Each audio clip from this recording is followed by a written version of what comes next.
Life is about choices, so choose wisely. See, I'm a firm believer in doing what you feel, not what you think. And although that may not turn out the best idea, at least you know it's straight from the heart. So listen. How did we get here? How did we fall so far? This is my nightmare. Wake up before you don't know who you are. The lessons that we learn, the people who could teach us. The game is called life, most of us are in the bleachers. The envy and the gossip, emotions over logic. The rappers spitting garbage, pretending to be prophets. The money over love, the club over church. Self-esteem is low, no one knows their worth. The children of the future, but living in the past. Throwing back Thursdays, listening to trash. Love is just a game, the rules are non-existent. The heart is null and void, the reps are unemployed. The power of the neck is stronger than God. The Bible can't grab us like your Facebook status. These are the end of days, but only if we let it. I'm feeding out the truth to a world that's anorexic. The truth is standing right here, but you rather lie here. It's a nightmare. How did we get here? How did we fall so far? This is my nightmare. Wake up before you don't know who you are. Crimes and entertainment, phones on the scene, not to help the victim, just to make memes or get your likes up or trend on Twitter. Hollywood is high school, glam in the glitter. Suicide's popular, everybody's doing it, all contemplating it. Blame it on Satan, it's glitch in the matrix. Life is a test. Too many pay attention to the woman in the red dress. I'm one to talk, caught up in love. Instead of thinking clear, gave my common sense a snub. Admit all my flaws, my rap gets going. I ain't worried about it, just shows that I'm human. Never dwell on the past. Gather all your delegates, tones in the building, feeding all the residents. Truth is standing right here, but you rather lie here. It's a nightmare. How did we get here? How did we fall so far? This is my nightmare. Wake up before you don't know who you are. How did we get here? How did we fall so far? This is my nightmare. So far. Wake up before you don't know who you are. How did we get here? How did we fall so far? This is my nightmare. Wake up before you don't know who you are. How did we get here? How did we fall so far? This is my nightmare. Wake up before you don't know who you are.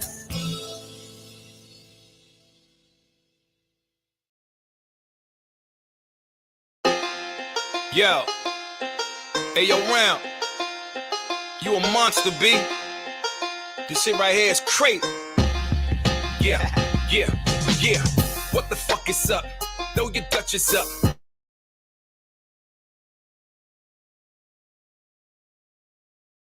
I don't just spit bars.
around.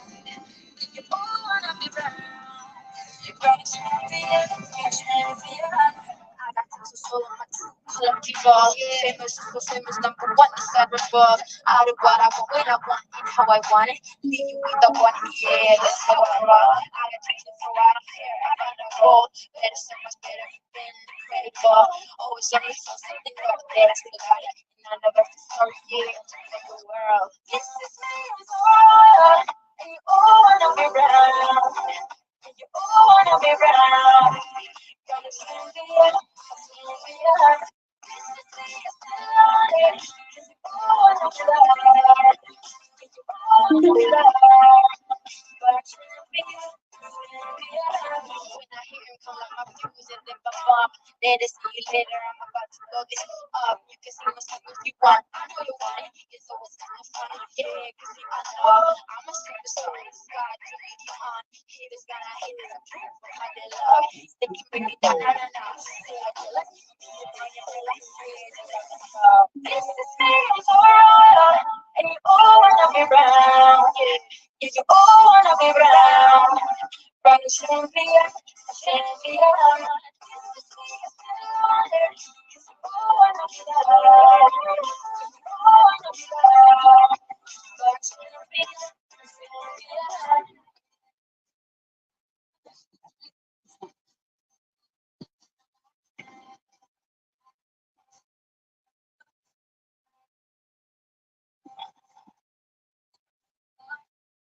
Hey, Brian. Hey, Blind Justice. Gara, good to see you guys. Thank you for being here. I'm having technical difficulties if you haven't noticed, but I will. I'll be with you shortly, I promise.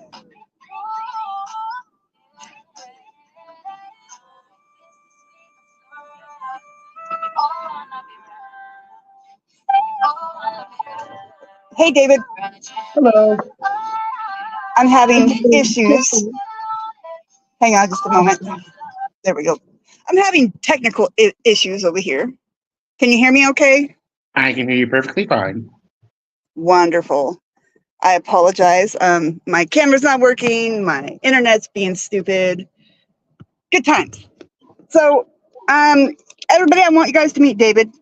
This Hello. guy is beyond amazing. I want to share one of your songs really quick, if that's okay. Oh, that's perfectly fine. Okay, and if you want to drop off cam, go for it, because my cam's not working anyway, and it just, I okay, let's see. I don't even have this ready yet because of all the technical difficulties I've been having. Listen, things happen. I literally left my charger in my classroom all the way back in a city that's like 100 miles away. So I was like, oof. So I will not be doing, I'm on my phone currently, so I will not be doing any homework tonight. Oh, no. No. I did not realize that you were in school. Yes, I am in grad school studying speech pathology. That is what's up. Yeah, we are I almost. just say I am trying to connect my headset so that I can hear better. I've got a fan going because it's stifling in here. I really wanted you guys to see the background. I'm in space right now. I am just in front of like a shoe rack with like a bunch of Pokemon behind me. What was that? I am just in front of like a shoe rack with a bunch of Pokemon behind me. Well, if I can get my camera to work. Oh my God, I love him. I want him. He's cute. This is Chimchar. He is so cute. Oh my God, I need him in my life. Fire So what song should I share? I know that you have a new release, or your latest release, which is of course it's on my phone, and I have to use my phone to do this. This is ridiculous. So we have Sweet Seduction, which is a good one, which is nominated for Best Pop, Best R&B Single at the Carolina Music Awards. Masquerade, which also got nominated this year for Best Pop Male Single for the Pop Smash Music Awards. Oh my fucking God, that is so dope. So I don't know which one would be. Well, it's summer, so let's go with seduction. It's summer. Let's do something upbeat because recently, and we could talk about that. But lately, I've been kind of having a different change of mood. Like even when I'm wearing bright yellow right now, it's like I'm having like a more brighter outlook. Um, Well, which spread some of that sunshine this way, please. it's already over there. It's already over there. It really is. And it's only like, I don't know, probably like 70 degrees here, but I'm sweltering like a hog. Listen, don't feel bad. When I left class earlier this afternoon, it was like 102. So it was like, ugh. Oh my God, I would be dead right now. There's no way I could do 102. How the hell? Why? Why? Why is it gotta be so damn hot? But you know what? In the winter, I'm just like, I'm freezing. I need the heat on. Give me a blanket. Oh, I love winter. Like I can wear. I'm gonna tell you, I rarely have summer clothes. I have a lot of winter clothes. I do not do summer clothes because I'm like the opposite of like a bear. Bears hibernate in the winter and in the fall and winter. I hibernate in the summer. I don't do fire. Yeah, dude, I'm telling you, I get heat stroke, but then I have like some health issues. I have like vascular issues, so the cold slows my blood flow down, and so that causes like different kind of pain in my body, my lower extremities and stuff. And it's frustrating. It's like, okay, my name's Princess. I need it to be perfect. My Right. perfect, not anyone else's. Well, I pray every day that God turns off the free trial of hell. That is the best thing I've heard all week. I can't get my headphones to work either. Like nothing's cool. connecting. It's I don't know why. It's okay. What a day. What a day. Okay. Yes, I was searching for your music over here and got distracted with my stupid headphones. Here we go. These are the ones that do. If you would like to tell us about your most recent tour, I know that you left the country. I did. I went to Europe, more specifically the Netherlands, for New School Rules 2024, which is a festival in Rotterdam. And I will honestly tell you, it was the most beautiful experience I've ever had. I wish I was back there right now. I'm not in class. The experience I had, not only just as a performer, but as a person of color, as someone who's seeing this current state of our country now, it's like it was like a whole different world. It was just peaceful. It was tranquil. It was a place where I felt the most safe in a way. And then on the artistic side of it, I felt more free to create what I wanted and not create something that, is palatable, if that makes any sense. It does make a lot of sense. I know a lot of my artwork, I like my messy artwork because I like to create it. It's a lot more enjoyable to create something messy than it is to create something that I have to spend 3 months drawing over and over and over again to get perfect, Right. And it's the same thing for me as I do pop music, and for the music industry here in the States, that's a hard industry, hard genre to break into as a male of color. That's very hard because the expectation is, well, you can only be in the 4 boxes. You can be in hip hop, you can be in R&B, you can be in gospel, you can be in soul. And now, you're seeing now that those boxes are being broken down, but there's still a long way to go.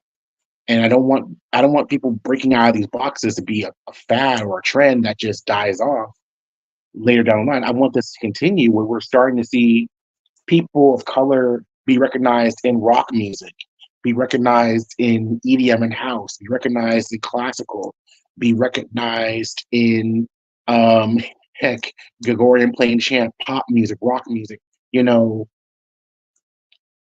real representation outside of what we would normally see as traditional Black music.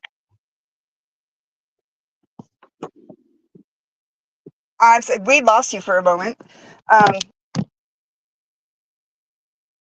And is that song on YouTube? Because I am She's not. fixing technical issues. How y'all doing out there in the world? Shit, he can't fucking hear me. Oh, you watch me? Oh, wow. I can hear you. Oh, you can hear me? Oh, okay. Oh my God. I can hear so you. I cannot find your song on YouTube. Is it not on there? Sweet Seduction, David Givens, Givens. You know, I got your account, but I'm looking for now I forgot what I was looking for. Not Masquerade, but holy hell. You wanted the more upbeat song. Yeah, that's cool. Actually, there's a lot of upbeat songs on this album. Good God. For a song that has so many upbeat songs, you're like, I keep forgetting, oh, this is supposed to be a therapy album. What I'm seeing here, what I'm getting to pull up easily is Sweet Seduction and Masquerade and that's Midnight Sun. Is that the one? Sweet Seduction is the one. Okay, I thought so. That's the one. All righty. Well, hopefully we're able to hear it well. I'm going to go ahead and mute my mic so that, oh my God, the speaker is working. Something's working. Yay.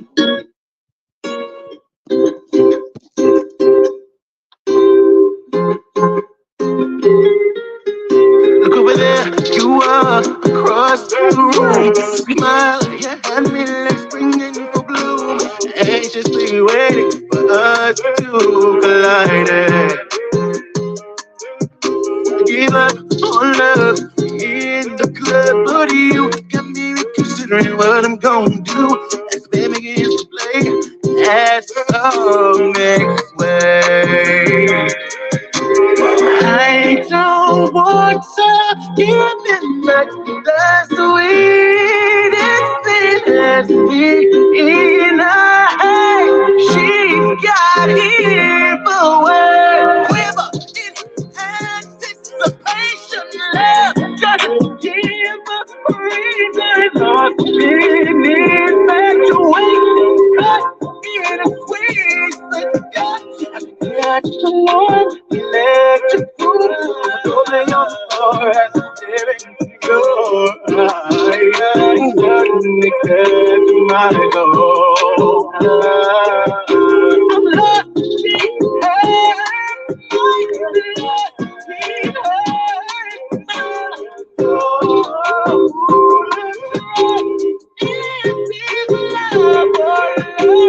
one touch you send me to heaven. Deep devotion, oh, she to her faith, she's got evil. In anticipation, love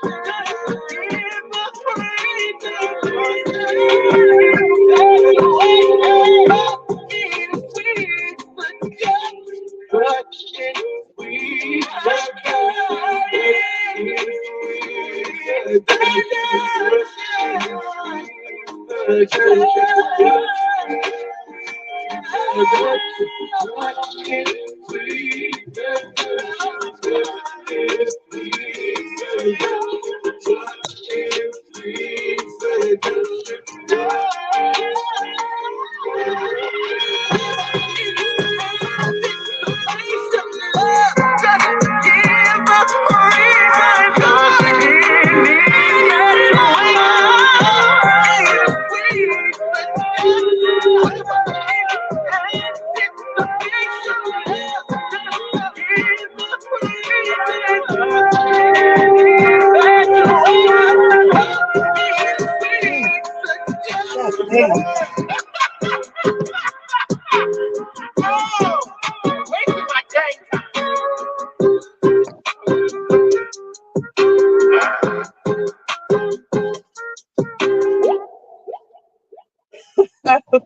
Fucking wow.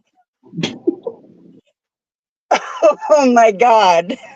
Funny fact, Every time I hear your music, I just get blown away. funny fact, I was actually sick with COVID recording that. No way. I only had 25% of my lung capacity. I couldn't even hear, it didn't even sound breathy. You're like, yeah, it did. Yeah, it did. Go back and listen again, which I kind of want to do. So like, how old were you when you knew I want to be a musician. I want to sing. Ooh, 10. I wanted to do it since I was 10. And I had so many close calls and opportunities to do it, but family wanted me to focus on education, and I just said okay. And there was even a point where I was bullied out of singing by classmates. And looking back at it now, it's probably like jealousy, because I used to be very annoying. I'm not gonna lie to you. I used to sing like all the time. I just wouldn't shut up. So I Would got you like, bullied. if somebody said something that reminded you of the song, would you just burst out in song and start singing that song? Yes, and I even do it now as an adult. I'm so sorry. Well, I love that about you. I think that's amazing because I can't sing. I can barely speak, but I sound like a crow. So when I hear somebody who has a voice that just kind of grabs me by the heart and just shakes the shit out of me, I gravitate towards that. Like, I guess that's why I do work with a lot of musicians, doing the radio submissions for them. And I only do it for independent artists. I don't charge them anything other than if they're going to play a show in my area, I get VIP passes. As you should. As you should. But I do it because I love independent music, and I hate the way that financially how things work out for independent musicians these days. There's a lot of issues when it comes to being taken advantage of by not just venues, but by having to have a manager and having to have a booking agent and having to have somebody to deal with your PR and all this other shit. Plus, you got to pay a producer, and you got to do it. Pretty soon, everybody's taking 10% off the top, and there's nothing left for the artist. Right. I think honestly, the way how indie music is now is like artists don't get to fully be an artist. They have to be everything else except for what they were designed to do. And I'm not saying that's good or a bad thing. What I am saying is there needs to be a space for indie artists by indie artists where indie artists can get the recognition, the platform, till they can start getting paid. Like, and paid fairly. Exactly. And then they can pay their people fairly. Like, where are the indie venues that are not pushed by a Ticketmaster? Where are those venues? Where are the venues where are the spaces or the shows that focus on indie music? Like, I'm looking at places like other countries, especially Korea.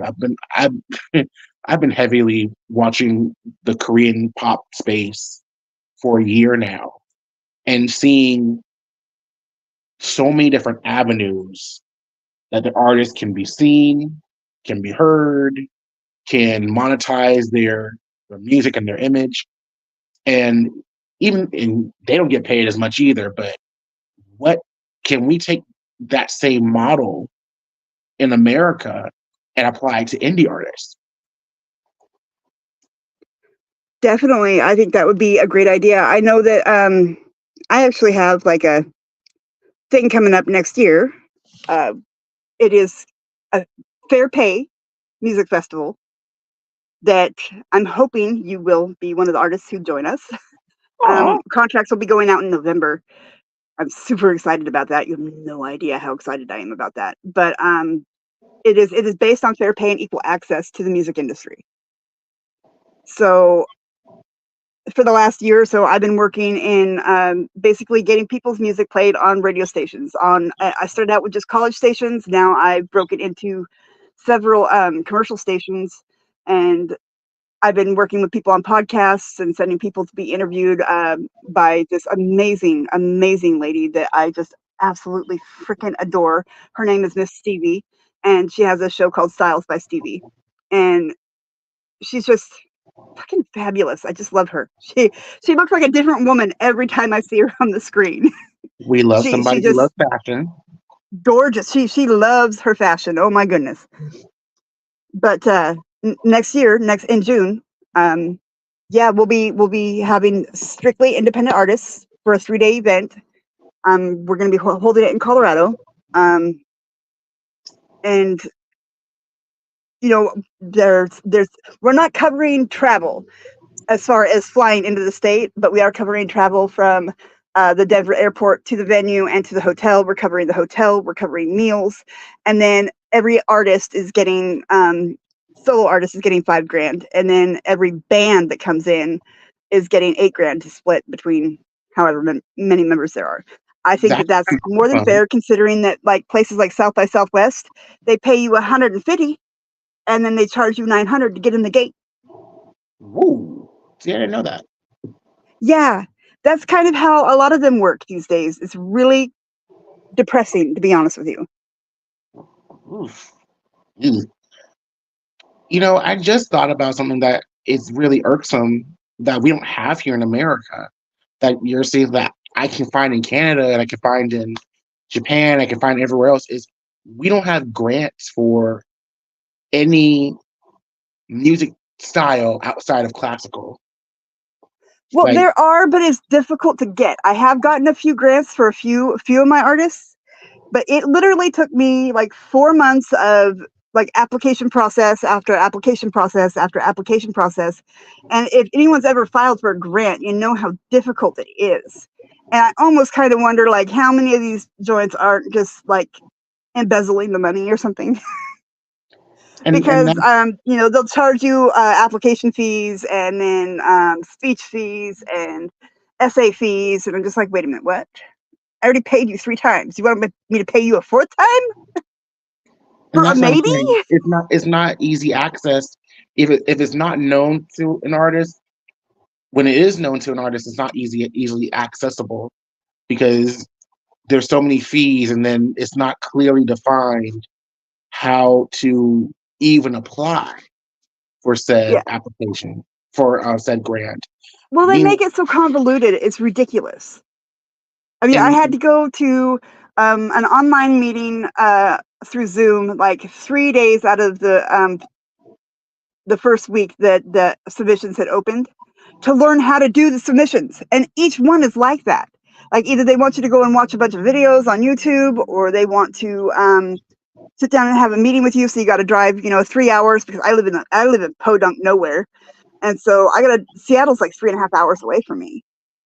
And so, like you have to be there and, spend all this money on parking, and of course fuel costs an arm and a leg to get up there.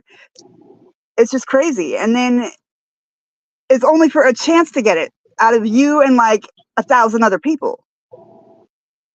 And then these local grants and stuff that are given, through the Chamber of Commerce. Mm. Like, unless you know somebody who is a prolific business owner in your community, or you're close to somebody who's on the city council, you're not going to get the opportunity to be even heard or listened to properly, which is just extremely frustrating. And that's even worse for anybody who lives in like a rural area. If you're an artist in a rural area, that's even worse, because a lot of times the rural area artists, they're not going to be understood, or the people who are in charge of the money are just not going to get it. Right. And what's crazy to me is like with grants that you get like through the government, so they actually don't give them to individuals. They give them to 501c3s, and then the 501c3, you got to go through them to get access to this money. And It's like nepotism. Fucking 501c3 is a really small non-profit, quote unquote, non-profit. Yeah, right. I'm sorry, but when the director of some 501c3 is making over $1 million a year for her paycheck, PETA, you know, that's not nonprofit. I don't give a fuck who you are. That is not nonprofit. But you know, they make it like again extremely convoluted to get in there, and it's frustrating. Now I know that there are emergency grants for artists if they get sick or if they have a hospital bill or anything like that. If you end up needing to travel outside of the country again, there are grants for independent artists to travel outside of the country, and it like covers all your travel and like your lodging and everything. So if you ever need help getting into that, let me know, and I'll make sure to walk you through the process. I've gotten those grants several times for people. Well, I'm trying to go to Japan during Christmas to do a show. So. Well, get at me tomorrow, and I will walk you through the process and help you get a grant for that travel pay. See, folks, networking. Yeah, no, for real. Networking helps. It really does. I spent the last like year and a half, 2 years just researching and finding out how things are done and why people got to complicate shit so fucking badly. I do not know. But they do. They do. So do you have one of those album kits or those kit albums? Because I really want people to know about these. These are badass. I do, actually. Okay, you guys, listen to this. This is some amazing shit right here. This is some merch that you can sell that will fly off your table. So this is called a kit album. It comes in this beautiful case that you can customize yourself. So how I came across this idea. Oh, what's in it? This comes with photo cards. So I have a photo card right here, just one. Oh, the other one's in here too. Two. So it comes with like a big photo card, and then you can actually add like individual postcard photo cards. And then this is where all your music and your videos are stored. So what you do is you get your phone, you go download an app called Kit Player app. You tap this on your phone microphone. It will emit a frequency that is coded to your, digital material. So it'll give you all your songs, your music videos, a way to communicate with, between the fans and the artists directly without having, Instagram, TikTok. You can even read the lyrics. You can check out the photo gallery, everything. And with this idea, I actually got it from, again, I've been studying K-pop for a year. This has been in the K-pop industry for a couple of years now. Yep.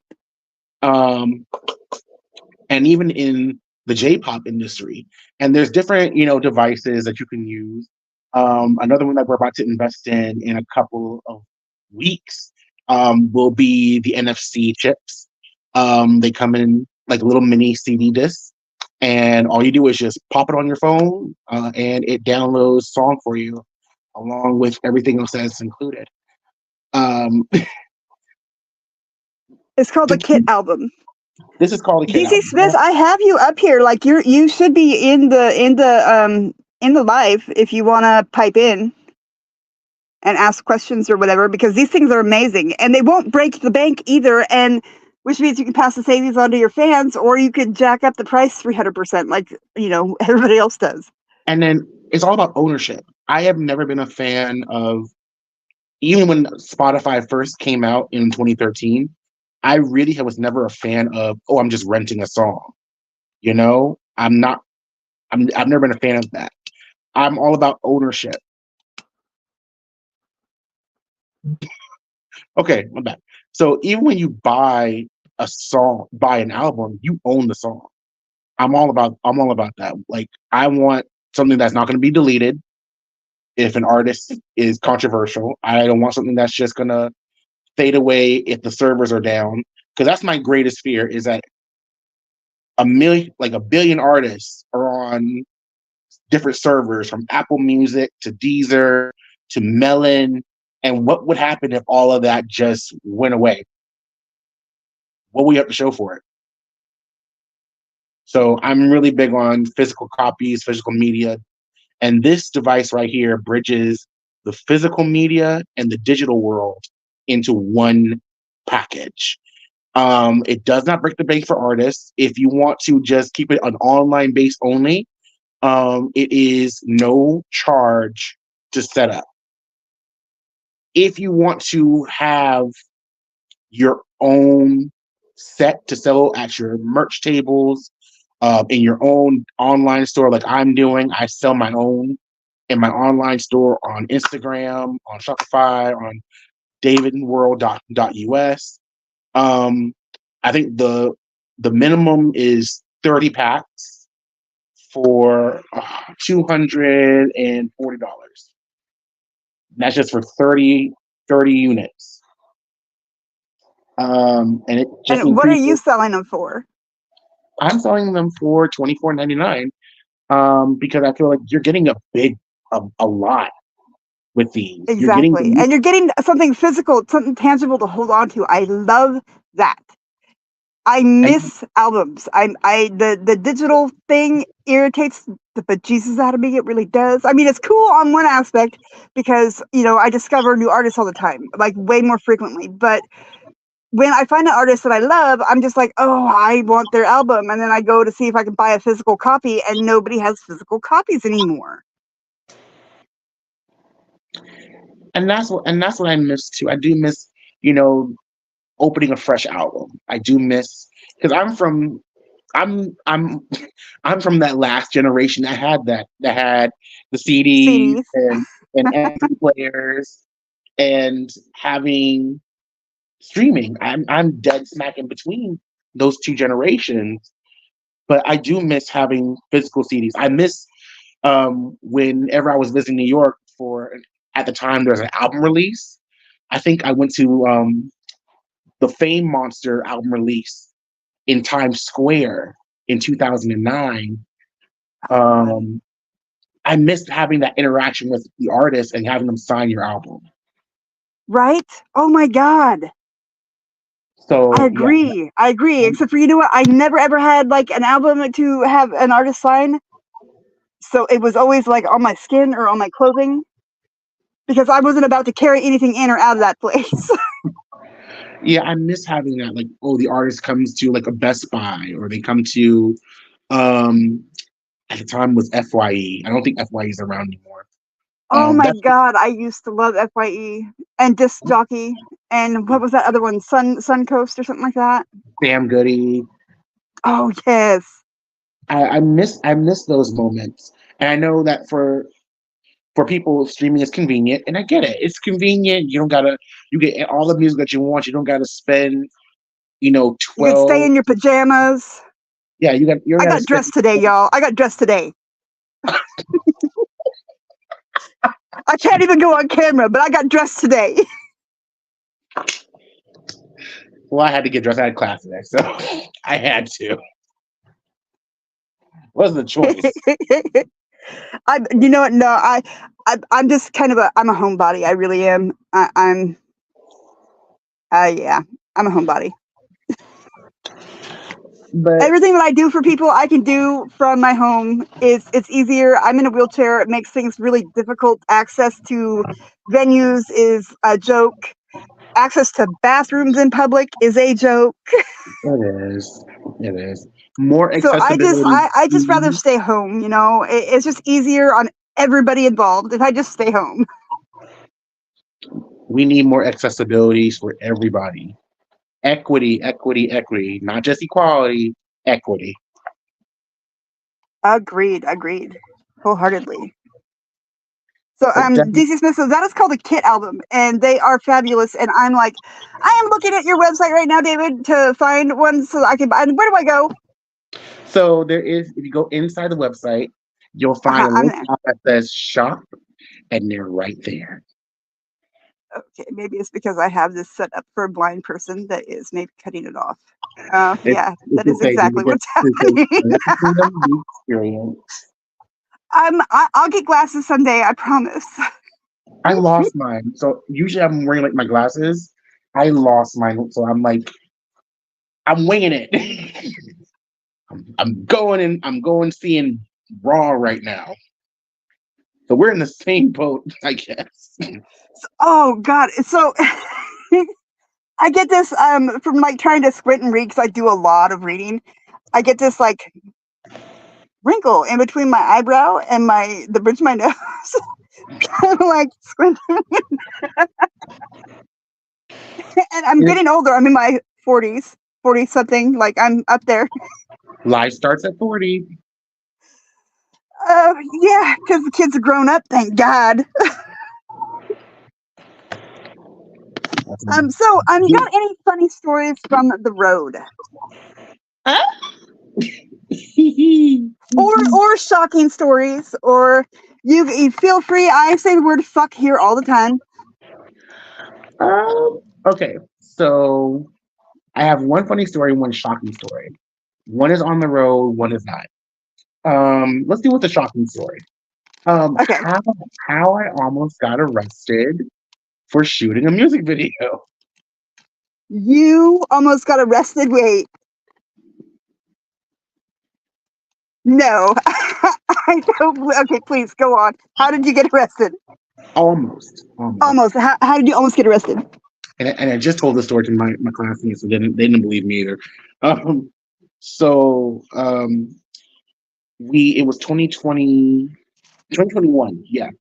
So this is still fresh out of lockdown. We were shooting a video for my song When I Fall. We had scouted this beautiful rundown pickle factory in Beaufort, South Carolina. I noticed it on a walking trail. I said, "Oh, this looks great," and it was surrounded by this neighborhood. So we did all the paperwork and stuff for, when you want to film somewhere, we had to do the paperwork. We saw it in the public website for buildings that you could use to rent or whatever, or if you're filming something. So I did the paperwork, I put it in, blah, blah, blah, blah, blah. And so the week before the filming, I went to every single house in the surrounding neighborhood, surrounding the location that we were going to be filming in, with not handwritten, but like typed out letters saying, "Hey, we're going to be filming here next week.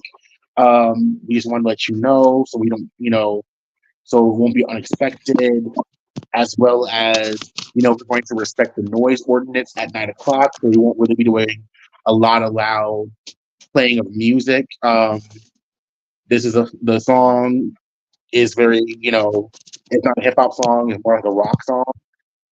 We just wanted to let you know so that we are being kind and courteous and not to disrupt you're being polite. Not disrupt your living situation. Because these are, the neighborhood was predominantly white. Yeah. So fast forward again to the night before the video shoot, and we want to go and do a lighting test in the dark. So we take all of our stuff, the equipment, the lighting equipment, and the generator, and we do a test run and everything else. And then we notice a car outside. We notice the car. Hi, camera works now. Your camera works now. Ah!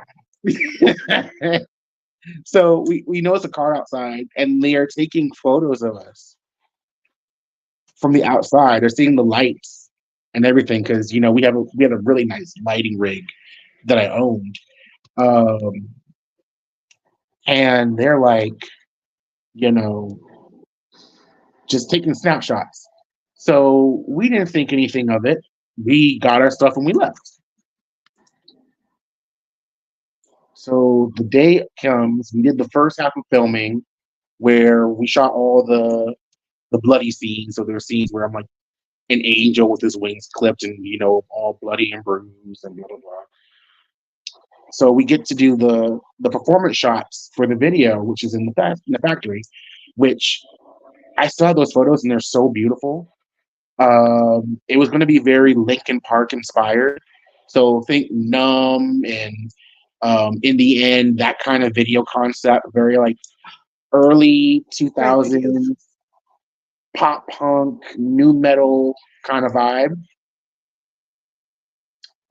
So as I'm getting my makeup done outside and everybody's upstairs with like the band and everything, we see police officers. And they're like, hey, so we got a call saying that, there was a disturbance. Said, well, we haven't disturbed anything quite yet. We did let the neighbors who are surrounding the area know that we're going to film and we have paperwork and stuff like that. And my dumb behind, I left paperwork at home. I'm me being an idiot. But then we noticed something that there's a SWAT team behind them with like armor and stuff. So I don't know what the people who were next door told them, but it was scary. And what made it worse and is you hadn't even made any noise yet. No, none. What made it worse was there's all these people who are just staring. Like just people That who does just make it worse. That makes it so much worse. So we got all of our stuff out and we just left. So I couldn't shoot the video that I wanted. There is a positive to this, which was I had a full circle moment.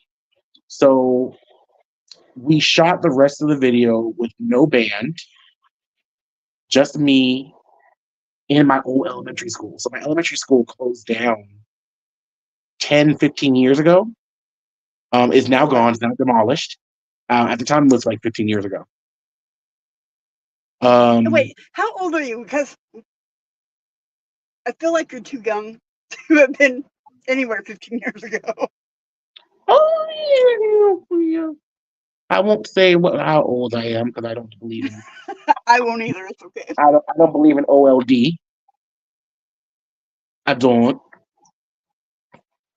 When you say the O word, you start feeling the O word, and I'd rather not be the O word.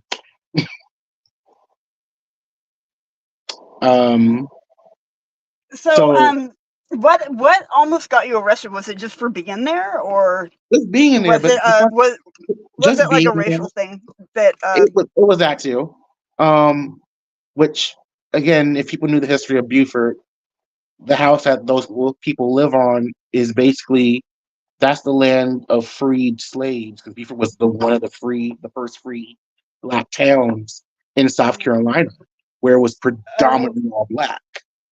Now, South Carolina, that explains a lot. Yeah, it does. But I got to shoot the video in my old elementary school on the same stage where I did my very first solo. So it was like a full circle moment. It's like I'm the last person to ever use this stage because the next day they destroyed the building. Oh wow! So that was the most shocking thing that's ever happened to me. That's on the road.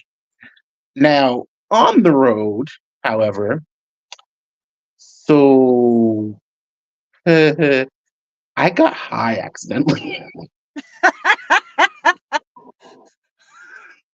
I got high accidentally. Accidentally on purpose or accidentally? Accidentally. Oh no, you're gonna fall. Yeah, accidentally. So I did a show in Charlotte, North Carolina, called Carolina Waves, and my fraternity brothers, some family friends, they all, and my camera guy, Taj. Hey Taj. We all decided to go to like an adult bowling alley. So it was like an arcade for grown folk. Not like Dave and Buster's though, even though I've never been to Dave and Buster's. That's like Chuck E. Cheese for like grown. I like Dave and Buster's. Right?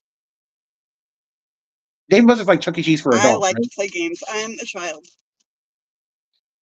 Well, I'm a full-grown 9-year-old girl. Well, this place is gonna be perfect. It'll be perfect for you. It's called Mechanical Pins. It's a bar and a bowling alley and an arcade all in one. Oh, fun. Yes, it was fun.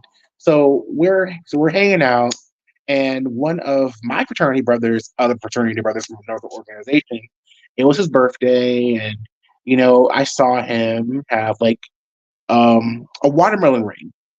Didn't think much of it. I'm like, oh, candy, cool. And he's like, you want one? I'm like, you want a piece? I'm like, sure. So I just took a piece.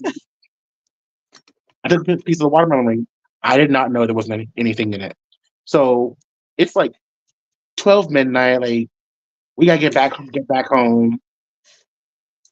And all of a sudden, I said, y'all, I need to go eat something. Like, and nothing was open on the road. So we saw a 7-Eleven. I said, there's 7-Eleven over there. Let's stop here and get some meat.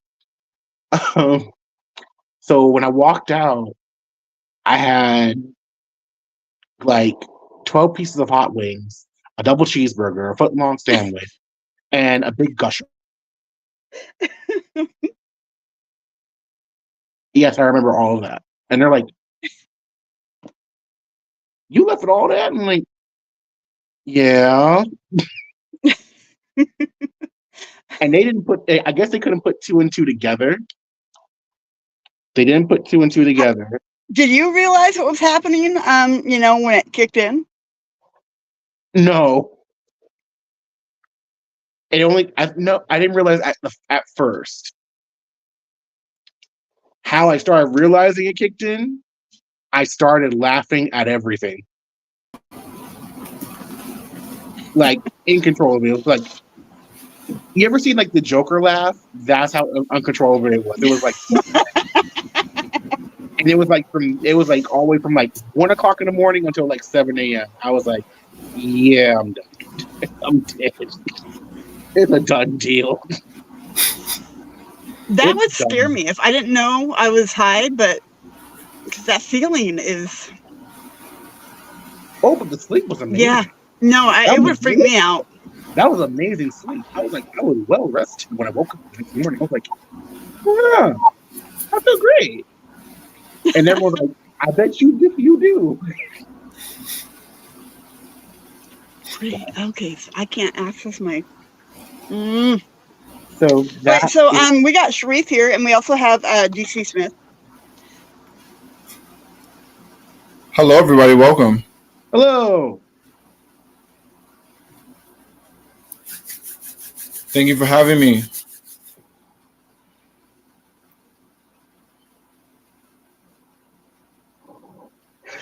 I think she's frozen, but you know what? Let's continue. Hi, everybody doing today? Everybody's doing well. Hello, world, and this is the show, the talk show. I don't know what talk show we're on. We're on something. Wherever you're catching this. And I'm throwing you guys on the ground. My phone is overheating. That's what's going on. Mm-hmm. Oh, that's summer phone overheating. That's a sign your company wants you to fix your phone. Yeah, I would be on my computer, but I don't know why it's not. Nothing's working today. I don't know why. Mm-hmm. So I'm gonna let you guys fall down. I'm gonna go ahead and play the song by DC Smith really quick, and then introduce Sharif and DC Smith. Okay. Beautiful. Love that. What up, bro? Yo, where you at? I'm finna pull up right now.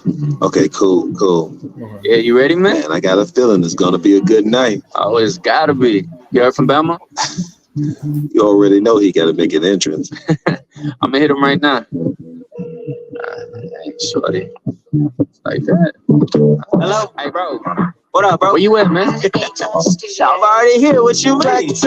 Black dress. Everybody looking the best. Oh, you know I came to impress. There's a party on the west. And I'm glad you came through, cause I made a reservation for 2. So we can play all night. I got the drink on ice. Show up and show out. We got nothing but time. Yeah, show up and show out. We got nothing but time. All I wanna do is get loose. Put up the show out tonight. So get up and get down tonight. More bottles, more rounds tonight. All I wanna do is get loose. We put up the show out tonight. So get up and get down tonight. More bottles, more rounds tonight. All I wanna do is get loose. Kelly night, black caddy night. Top back and feeling right. Cruising through the city, got the baddest vibe with me. Rolling deep in the ballet. Throw the keys to the ballet. Don't give a damn about VIP. I came to party, come dance with me. Show up and show out. We got nothing but time. Yeah, I said, show up and show out. We got nothing but time. All I wanna do is get loose. We put up the show out tonight. So get up and get down tonight. More bottles, more rounds tonight. All I wanna do is get loose. We put up the show out tonight. So get up and get down tonight. More bottles, more rounds tonight. All I wanna do is get loose. Clap around, clap around. Say oh nah, clap around, clap around. Say oh nah, oh nah, oh nah, oh nah, oh nah. Clap around, clap around. All I wanna do is get loose. Put up the show out tonight. So get up and get down tonight. More bottles, more rounds tonight. All I wanna do is get loose. We put up the show out tonight. So get up and get down tonight. More bottles, more rounds tonight. All I wanna do is get loose. All I wanna do is, all I wanna do is, all I wanna do is get loose.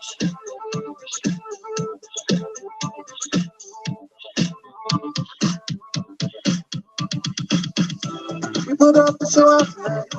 So get up and get down tonight. More bottles, more rounds tonight. All I wanna do is get loose. We put up the show out tonight. So get up and get down tonight. More bottles, more rounds tonight. All I wanna do is get loose.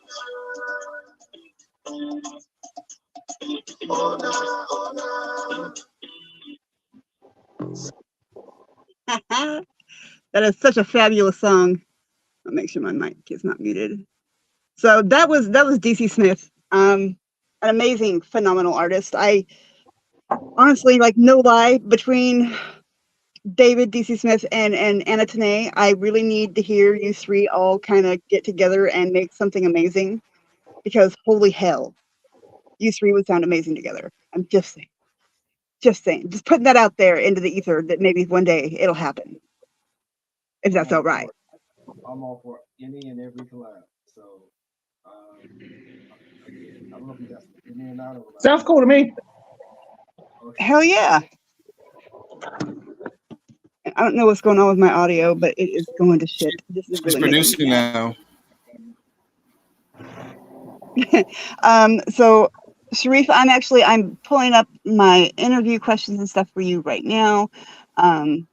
Yeah. So in the meantime, DC Smith, do you have any stories from the road or from the studio that you would like to share with us? I honestly, you guys hear me? I don't know if you guys can hear me. Oh, I cannot hear you for nothing. You guys can't hear me? No. Can everybody else hear him okay? No. DC Smith, can you check your mic or move closer to your mic?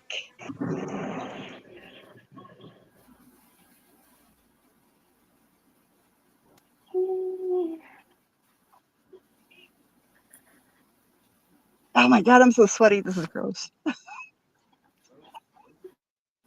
I blurt things out sometimes. Don't mind me. You guys hear me now? Nope. Anything? Yeah? No? Maybe? Nope, I can barely hear you still. Hold on a second. How about now? Anything? It's a little bit better. A little better now? Hello? Do you happen to have a headset that you can pop on? Because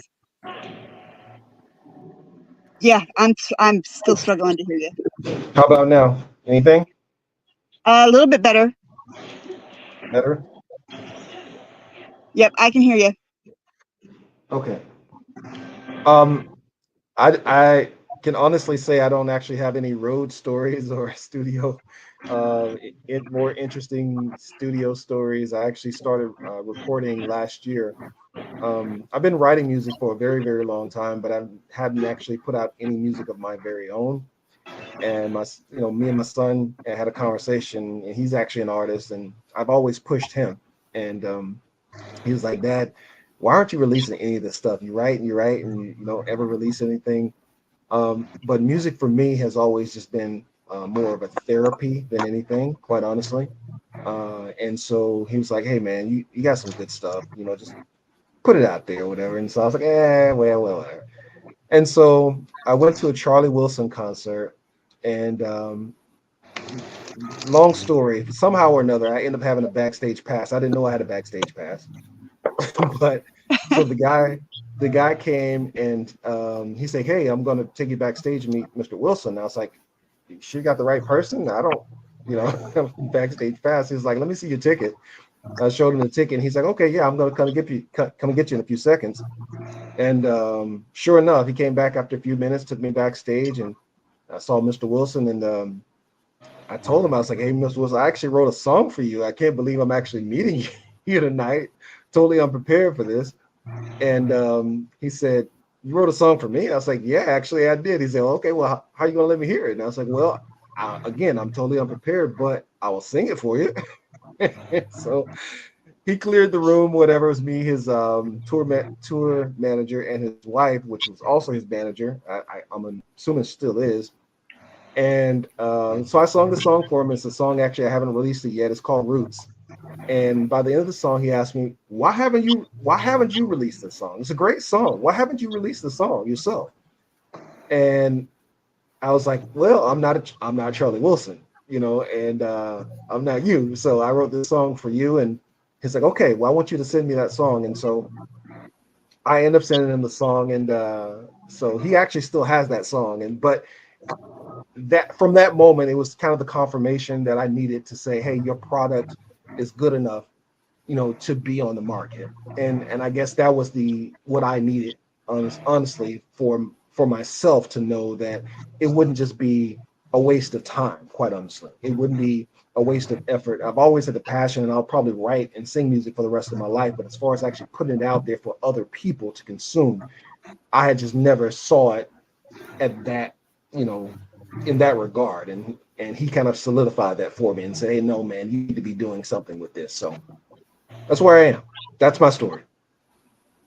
That is a fucking awesome story. So, like, why didn't you go ahead and like put music out yourself? Like you encouraged your son to, but why didn't you encourage you to?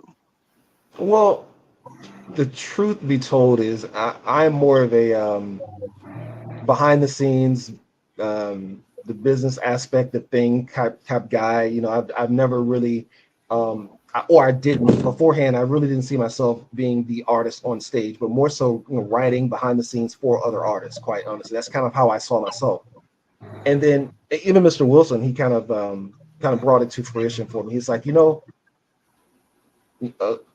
I was in the Gap band and this, that, and the other, I wrote a lot of the music or whatever, and I thought the same way. And he was like, Neo, for instance, Neo truly didn't get his upcomings until he really featured himself as an artist. He was writing songs behind the scenes for years. Nobody knew, of Neo until he actually came out as an artist. And then you found out, okay, he wrote this song, he wrote that song, but he only actually got the opportunity to write those songs for those other artists after he decided to become an artist himself, quite honestly. And so that has always kind of been me. But now I truly understand that I just need to just go forth with it in full steam. And that's kind of where I am now. I just haven't looked back since then. So that's me in a nutshell. Makes sense, I suppose. Makes sense. Yeah. I have no idea where Anna is, but just since I have you both captive, I'm going to grab one of her songs real quick and hopefully to get. Well, you've already heard her, and I know you think she's fabulous, DC. Amazing. But Amazing. David, you got to hear this woman. You have to. You absolutely have to. She's amazing, and like I said, I really think that you guys would sound fucking fabulous together. Like I need an album with you guys on it. Let's see. Ooh, this is one of her more louder songs, if you will.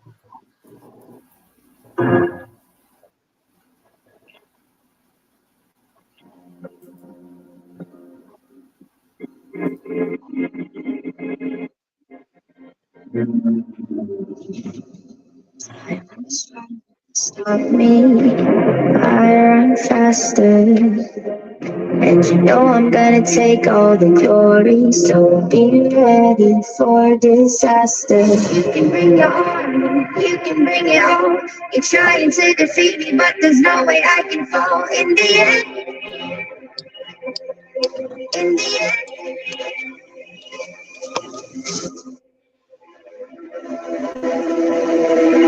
try and stop me.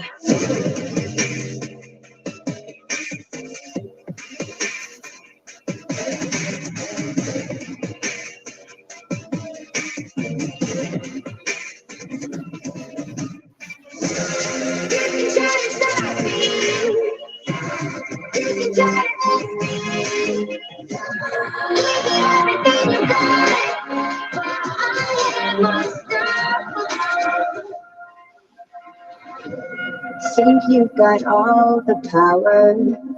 I am stronger, not a helpless girl in a tower. Are you ready for disaster? You can bring your arm, you can bring it on. You're trying to defeat me, but there's no way I can fall. In the end, I am unstoppable. You bring your arm, you can bring it on. You're trying to defeat me, but there's no way I can fall. In the end,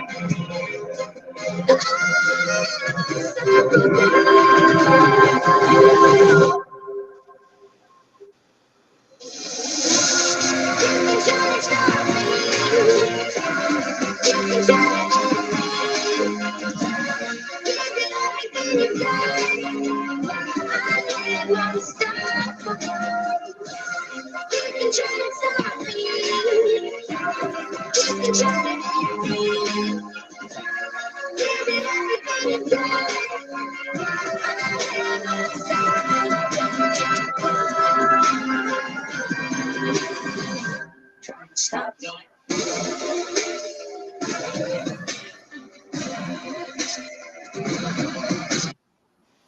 That was Anna. That was one of her hard songs, like way hard.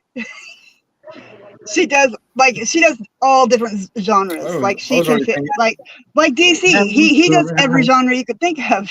Like he does EDM for God's sakes. But you would never know it to hear just one song of it, you know. So what do you think, David? Soundtrack. I know, right? Commercial, movie trailer. I was already when is the next Avengers movie? But would you work with her? I would. Would you collab with her? I would work on something like epic like that, like with a full orchestra, full string. She produced all of that herself, and mixed and mastered it, and wrote it, and performed it. I want to recorded it. James Bond song when they pick the next James Bond. That would be dope. That is exactly what I thought when I heard it too. Was dude, this is like the ending song of a James Bond movie. That blows my mind. What do you think, Sharif?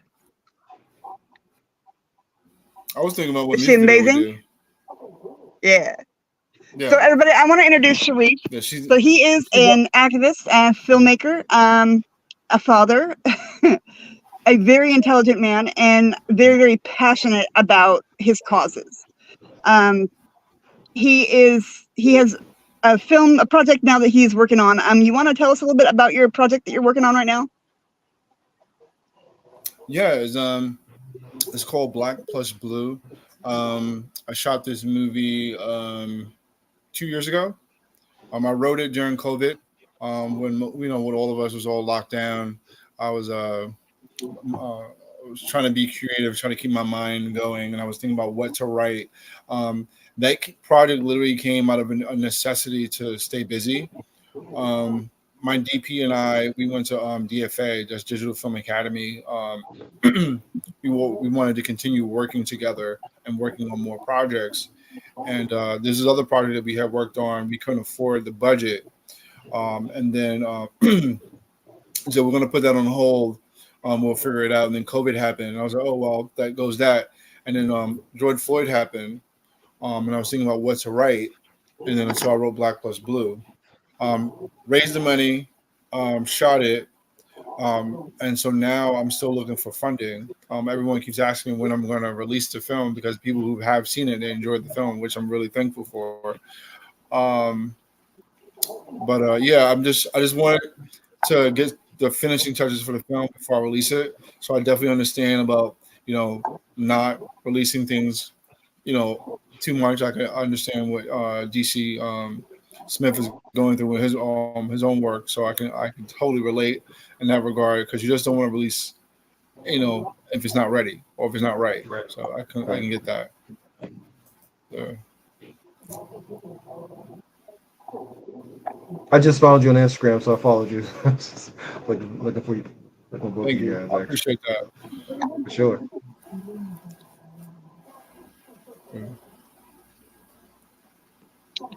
Can you give us a brief synopsis of the film? Yeah, I can totally do it. So it's about a young white mother. She's trying to get her dad, who's a white cop, who's a cop, to watch her son while she goes to a protest, a Black Lives Matter protest. So the conflict of the story: the father's a cop, he's anti Black Lives Matter, doesn't believe in it, obviously, and then the mom, who had a black boyfriend. So obviously she's going there as an ally, to show respect. And so classic story: dad doesn't like the guy, doesn't like the boyfriend. Obviously, no, you can't be with him. Sort of situation. And so I wanted to create a film that can kind of get the conversation going. This is the first project that I did that lends towards my activist background. So I've never all the projects I write was never activist heavy, quote unquote preachy, had anything more or less to do with getting boots on the ground or trying to punch up of any kind. I kind of kept both my film life and my active life very, very separate. So this is the first film that kind of opened up about things I believe in. And that was a mistake to never do that before. I was just talking to my editor that the other mistake I did too was that during COVID, when I wrote this, I never thought to reach out to fellow activists and say, hey, I'm working on a project. Do you want to be engaged with this? This is something that you might want to be interested in. Because again, I kept that life separate. And also too, I'm big on being respectful to that community.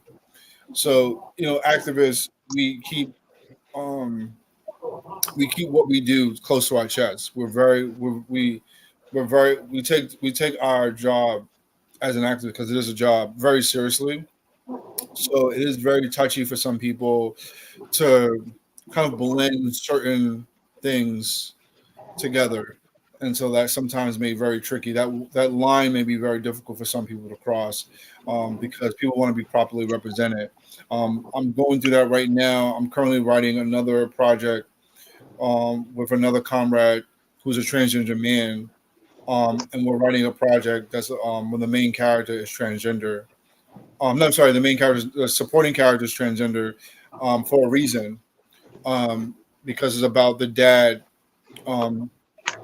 trying to, also another father and son story, because I'm a dad, so I always try to relate the two together. But it's also again about that relationship, that dynamic. And so the main character in this situation is the dad, and he's trying to understand his transgender son. Right? He doesn't. He does. So it's a movie about building that relationship. And I wanted to kind of make these kind of movies again to have these conversations, to have these discussions, because these are real discussions that we have every day. And I feel that art should kind of reflect, cinema should reflect these discussions. So would you consider, these films connected kind of like an anthology series in a way? Not really. And the reason why I say not really is because this kind of like lends towards why I even like wanted to kind of blend the two together. So when I sat down with my DP about working together, I wrote this comedy called Caught, and that didn't work because I couldn't afford it. And then, like I said, COVID happened. Then we decided to do. I started to write Black Plus Blue, and then literally after COVID, it's like we started right on production to like get that going. We said, okay, we have to like figure out a way to monetize our craft. Like we don't have money, we don't have resources, and so what I wanted to do now is be in community with fellow activists. So I get your question in regards to like, is it an anthology? All my projects would be more or less trying to build community, and so I'm solving like two problems in one. So I'm speaking to activists and leaning towards things that they feel that might be a concern or a problem in the community. So I'm making a project based on that. But then also too, I'm serving a need that I have, like most artists, that if you want to get a project made, it's very difficult. The funding is always a problem. And so I'm blending the two together so that now I'm asking activists and other people who these issues are important to them to help me make a movie. And so I'm blending my two worlds together now. And so my focus now is more or less to be engaged with the community, be engaged with audience, because you all know this, you guys are all in the space, that your most important currency is engaging with your audience. And if you don't have that, you really don't have anything. And it's very difficult as an artist to, even if you're talented, to kind of really kind of get out there if you don't have that. And so that's really more or less my focus, is building more engagement. I'm right now, I'm not even focusing on working on another project as far as being a director, unless someone comes along and say, hey, I have a project I think you might be good for. But other than that, I'm focusing more on podcasting because I want to build community with other artists, because I think that's important. Cool. Yeah. And I hope you don't mind while our host is taking time to work on some technical issues. I'm going to ask that the chat, if you guys have I was muted. Oh my God. I thought you were gone. Just jump in. Oh God, help me, please. Today is just not the day. I was like, let me jump in. He's like, okay, she's gone right now. Jump in. Way to take the initiative. Thank you so much, David. You are a rock star. I appreciate you so much. I was going to say, like, to the chat, ask questions about the project, and I was going to like say, Sheree, could you tell us about the podcast? Yeah, no, seriously. So I'm doing so I started I call it a production community, because I don't want to call it a production company, because I want artists to start to rethink about how we should engage with each other. We should be in community. And so again, going back to my activist roots, the goal with the podcast, the first one, which is called Their Film Explained, I'm going to interview any filmmaker who made a movie. So it doesn't matter what level you're on. There's no vetting isn't required. I want to just be in community and talk to artists, talk about, why you made your movie, what inspired you, your writer, your director, your DP, your gaffer, your grip, color, the color correction. It doesn't matter. If you work on the movie, I want to interview you. And so the idea is to build community from the podcast, but also to, at the same time, if you have a project, I want to write an article about you. So you have the article, or do a film review, and then tweet out your projects you have coming up. And so most of the time as artists, especially as filmmakers, we are very insular and we're very much the self, right? And so what I want to do is kind of get away from that and focus on helping my fellow filmmaker that wants to make a movie, and because it's very difficult for all of us to do that. And so that was the idea, because when I'm talking to my partner, now we're a bigger group now. I'm growing it each and every day. I'm trying to get more people to kind of help us. I said we have to like figure out this problem of like finance. And so I said that building community with other filmmakers will be the resource. We'll have more people who join the community, more people who want to help us. We'll help them, sort of thing. So the podcast is centered around that, building community with that. And then the other podcast is more of a nerdy podcast, which is called the Nerdy Jargon Podcast. So it's very similar to a lot of podcasts out there when it comes to like film content, movie news. So I got my chim chart, dude. I got my chim chart. So I want to. And the reason why I'm doing this is because I want to build community with filmmakers who want to make movies, because it's a separate audience, right? So there are people who are all about the fandom when it comes to filmmaking and going to Comic-Con and going to film convention. A lot of them, they don't want to make movies, right? So you got to appeal to that audience.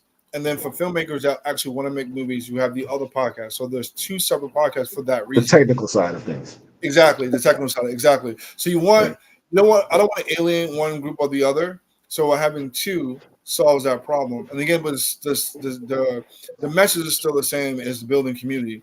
And then also in regard, I want to also support other filmmakers and help them crowdfund and raise funds for the project. And so one thing I was telling a lot of my comrades is that crowdfunding is very difficult, but crowdfunding is the only resource that we have as artists. But I would say the reason why a lot of us, when we do crowdfund, the reason why we don't get the money, because again, we don't have the engagement. And so what I want to do with the podcast, both podcasts, and what I'm trying to do with the community is get us to all kind of promote and advertise and share each other's work. And so I'll give an example. So let's say if I help DJ Smith, let's say I help you on your movie or whatever the case may be, right? I hope you fund it. We work together on the project, right? Your film will be on, let's say, your Vimeo, and then the same film will be on my Vimeo. So we'll both have our own separate audiences, and so you can charge a fee for your Vimeo because you can charge a subscription for your Vimeo, and I charge a subscription for my Vimeo. And then I was talking to my buddy of mine. He was like, "So what's in it for you? Like, how does that benefit you?" I was like, "Well, think about it. Like, if you have Netflix, right? Netflix, you can watch The Dark Knight on Netflix. You can watch The Dark Knight on HBO Max. It's the exact same concept, right? HBO allows Netflix to screen their films. And so I said that, again, I want to get into this mindset of like not worrying about like who is like who's like suctioning the oxygen in the room as far as an artist. I feel like there's enough room for all of us to grow and like build community and get our work out there. We don't need to like separate each other to like be successful. And so I just feel that the major reason why, well, not the major reason, but like I feel like one of the main reasons why a lot of filmmakers kind of aren't successful, especially when those who don't have resources, is that they're not realizing that it takes a community to make a movie. It's very difficult. Like, there are people who do it, sure, but like it's very hard to make a movie by yourself. It's like almost impossible. Right. Yeah. Agreed. Yeah. Does our host have any questions? I thought she had a question, but she's like waving. I think she's high. Oh no, I'm sweating to death over here. Actually, there was a question from Joe Cool. He wanted to know about the title of your film, Black and Blue. He wanted to know if that was Brothers Against Cops or like what. Where did that title come from? So black is because the boyfriend is black, and blue because the cop uniform. Yeah. So that's what I said, black plus blue. Because I want to give the in regards to that movie too. Like I want to like show. I was thinking about the idea too. Like, what conversations that white people have about black people protesting this law enforcement behind closed doors. And so that's like, I was like, okay, I want to do this movie, but like, what is kind of like the draw, like what angle can I play it on? And so I didn't want to like do another like kind of like a protest style film or do a movie like, you know, we see like a black person getting shot or murdered or something. I wanted to kind of like have it very simplified in the sense that these are conversations that people have in their everyday life about these certain topics, about dating outside your race, or black people having an issue with law enforcement, because a lot of people obviously have an issue with that, about like just having a conversation about what cops do. And so I felt that is an important conversation still to be had, even now. So I don't want to shy. I didn't want to shy away from those two things. So that's why I actually, you know, that's why it's obviously in the project. So, Sweet. Can you tell us when the film premieres and where people can watch it? So right now, I'm currently crowdfunding, and I'm also I'm trying to raise funds for the project. So I need funding for some visual effects, some sound design, some color correction, some little minor edits to the project. It'll be a vastly different film, especially once the sound design is in there. You'll hear it. Like if you watch a movie unfinished with no sound design, you would not like it. You would not, because every little like creak of a door, someone's footsteps, someone dropping a glass, like those little sounds are all added into the movie during post. And so those little touches really make the movie. It really heightens the experience, and you don't want to ruin that by not having it in the movie. You know? Absolutely. Yeah. And so like yeah, I'm sorry, go ahead. What did you do as far as research goes for the main characters? I'm sorry? Research roles? What kind of research did you do for your main character? For the main character, I treated her like a mom. So I didn't do any like major research for the daughter or the dad, because I made it specific enough where that we've all been in a situation where our parents disapprove of a certain action or a certain way we live our life. So I kept it very primal. I'm a type of person that I feel that you need to make things a little universal for people to connect with, because otherwise you're going to lose some people, especially if you're trying to make a movie that is going to be inclusive. If you make it too for one group or the other, it kind of doesn't work. At least I don't think. I think you need to make a movie where someone can go in and say, okay, I can understand this mom, I can understand this father, I can understand these certain things. Because I didn't want to vilify the father, even though he is a cop, right? And he is, you know, I wouldn't say racist, but like I would say ill-informed, right? And so I wanted to like make the movie digestible enough where we get the point we can at least have these conversations. No. Oh, she's going again. Yeah, and also too, I wanted to. I'm sorry if I'm interrupting. Also too, I wanted to touch on the fact that what I want to do in the community, I don't want to also like, when I was just talking about funding, I also don't want to focus on films that I want to do. I want to also help other comrades, because not just with the funding, with like, I want to be able to connect them with other people, right? So I want them to feel like you can still accomplish, you can still get into film. Because I have so many friends of mine who actually quit filmmaking, like from not even just from the technical side, even as actors. They just literally just quit because they feel it's just too hard. You can't always be able to do an audition because they have to, like, you know, clock in to go to work the next day. And so they can't call out or whatever the case may be. And I get it. But being able to allow other fellow filmmakers to like say, hey, you know, I'm going to reach out to you and so you can do something, you know, it's really important. Great. And so I have one last question for me before I turn it over back to our host, just pop back in. So you mentioned you were doing a nerdy podcast. So I'm gonna ask you this random question. What are 5 anime, if you watch anime or nerdy material, that has been inspiring your filmmaking lately?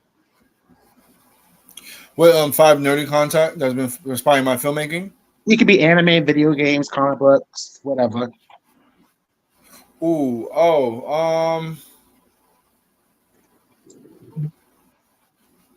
I've been so much dealing with social impact lately. I haven't not been thinking about that. But oh man, I've been thinking about I'm thinking about Attack on Titan recently. I want to watch that again. Yeah, Attack on Titan is fire. I just finished it. Great series. It's a great series. Really good series. Give me 4 more. Attack on Titan is really good.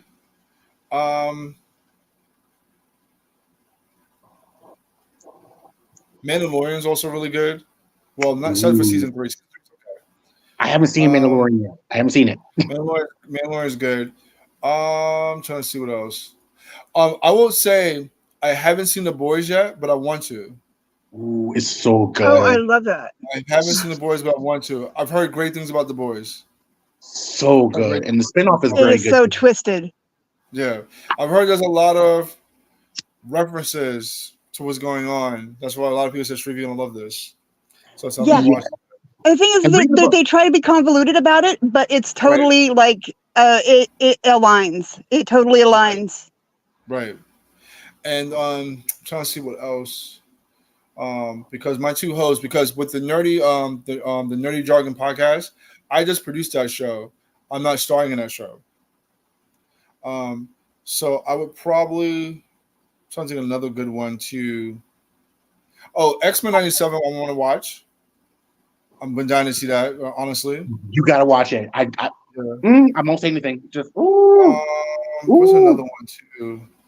I said Mandalorian, X-Men 97, Attack on Titans, The Boys. I'm trying to see what would be another good show. I'm trying to think. Damn it, I can't think of a 4th one. I mean, 5th one. I'm thinking.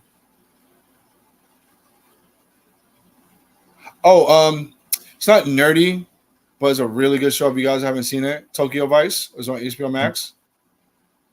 That show is well made, and I've been watching that. Not primarily, but because it came out time, he's a fantastic actor, but source material for like the script I'm writing, getting some inspiration, getting some ideas. You know, I love the way that film and music can just inspire you to take a story and just run with it. No, 100%. To motivate those thought processes of just creation. Anna, her music is fire. I want to do a music video with her. Yeah, she is amazing, and actually, she is in Virginia. It's not too far from New York. To find out where the hell she was at. It's not too far from New York, so. Yeah, exactly, and we actually are looking to do a couple of music videos, which would be fucking dope to have you filming for. Yeah, I would love that. We're looking for dancers and stuff right now, and like I said, we haven't found a filmographer yet. Haven't really gotten that far. It'd be helpful if she was here. That's okay. But she's on the set right now. She acts and she sings, and this woman does everything. It is crazy. She kickboxes, and she's 5 feet tall. She's 5 feet tall, and she will kick the crap out of you. Wow. So she's a dangerous woman. Gotcha. Right. She is dangerous in the best of ways. Right. She really, really is. I fucking love her. Right. And she's got the biggest heart. I've never seen somebody who is as good as her be as supportive of others and their art form. Like usually people that are as good as she is, they're kind of, self-absorbed. You know, they just are. Yeah. I know people who aren't even Yeah. half as good as her, and they're so self-absorbed, it's ridiculous. And Yeah. this woman, she gets on Stay on Beat Live with us, and she encourages every single artist who comes through that door. You know, she's just That's amazing. That's Which, amazing. David, That's you really got to good. swing by Stay on Beat. You will love it. It is so much fun. It is a very positive environment. It is not your Stay on- typical music review show at all. It Stay is. on. No. David, where you It located? is a lot of fun. Yeah, Stay on Beat. SOB is what it's called. Oh, okay. Yeah. And David, it's a David, lot where of you fun. located? Oh, where am I I think from? that. Say what? Where are you about right now, currently? I am Oh, currently in the low country of South Carolina, the beautiful low country, on a farm in South Carolina.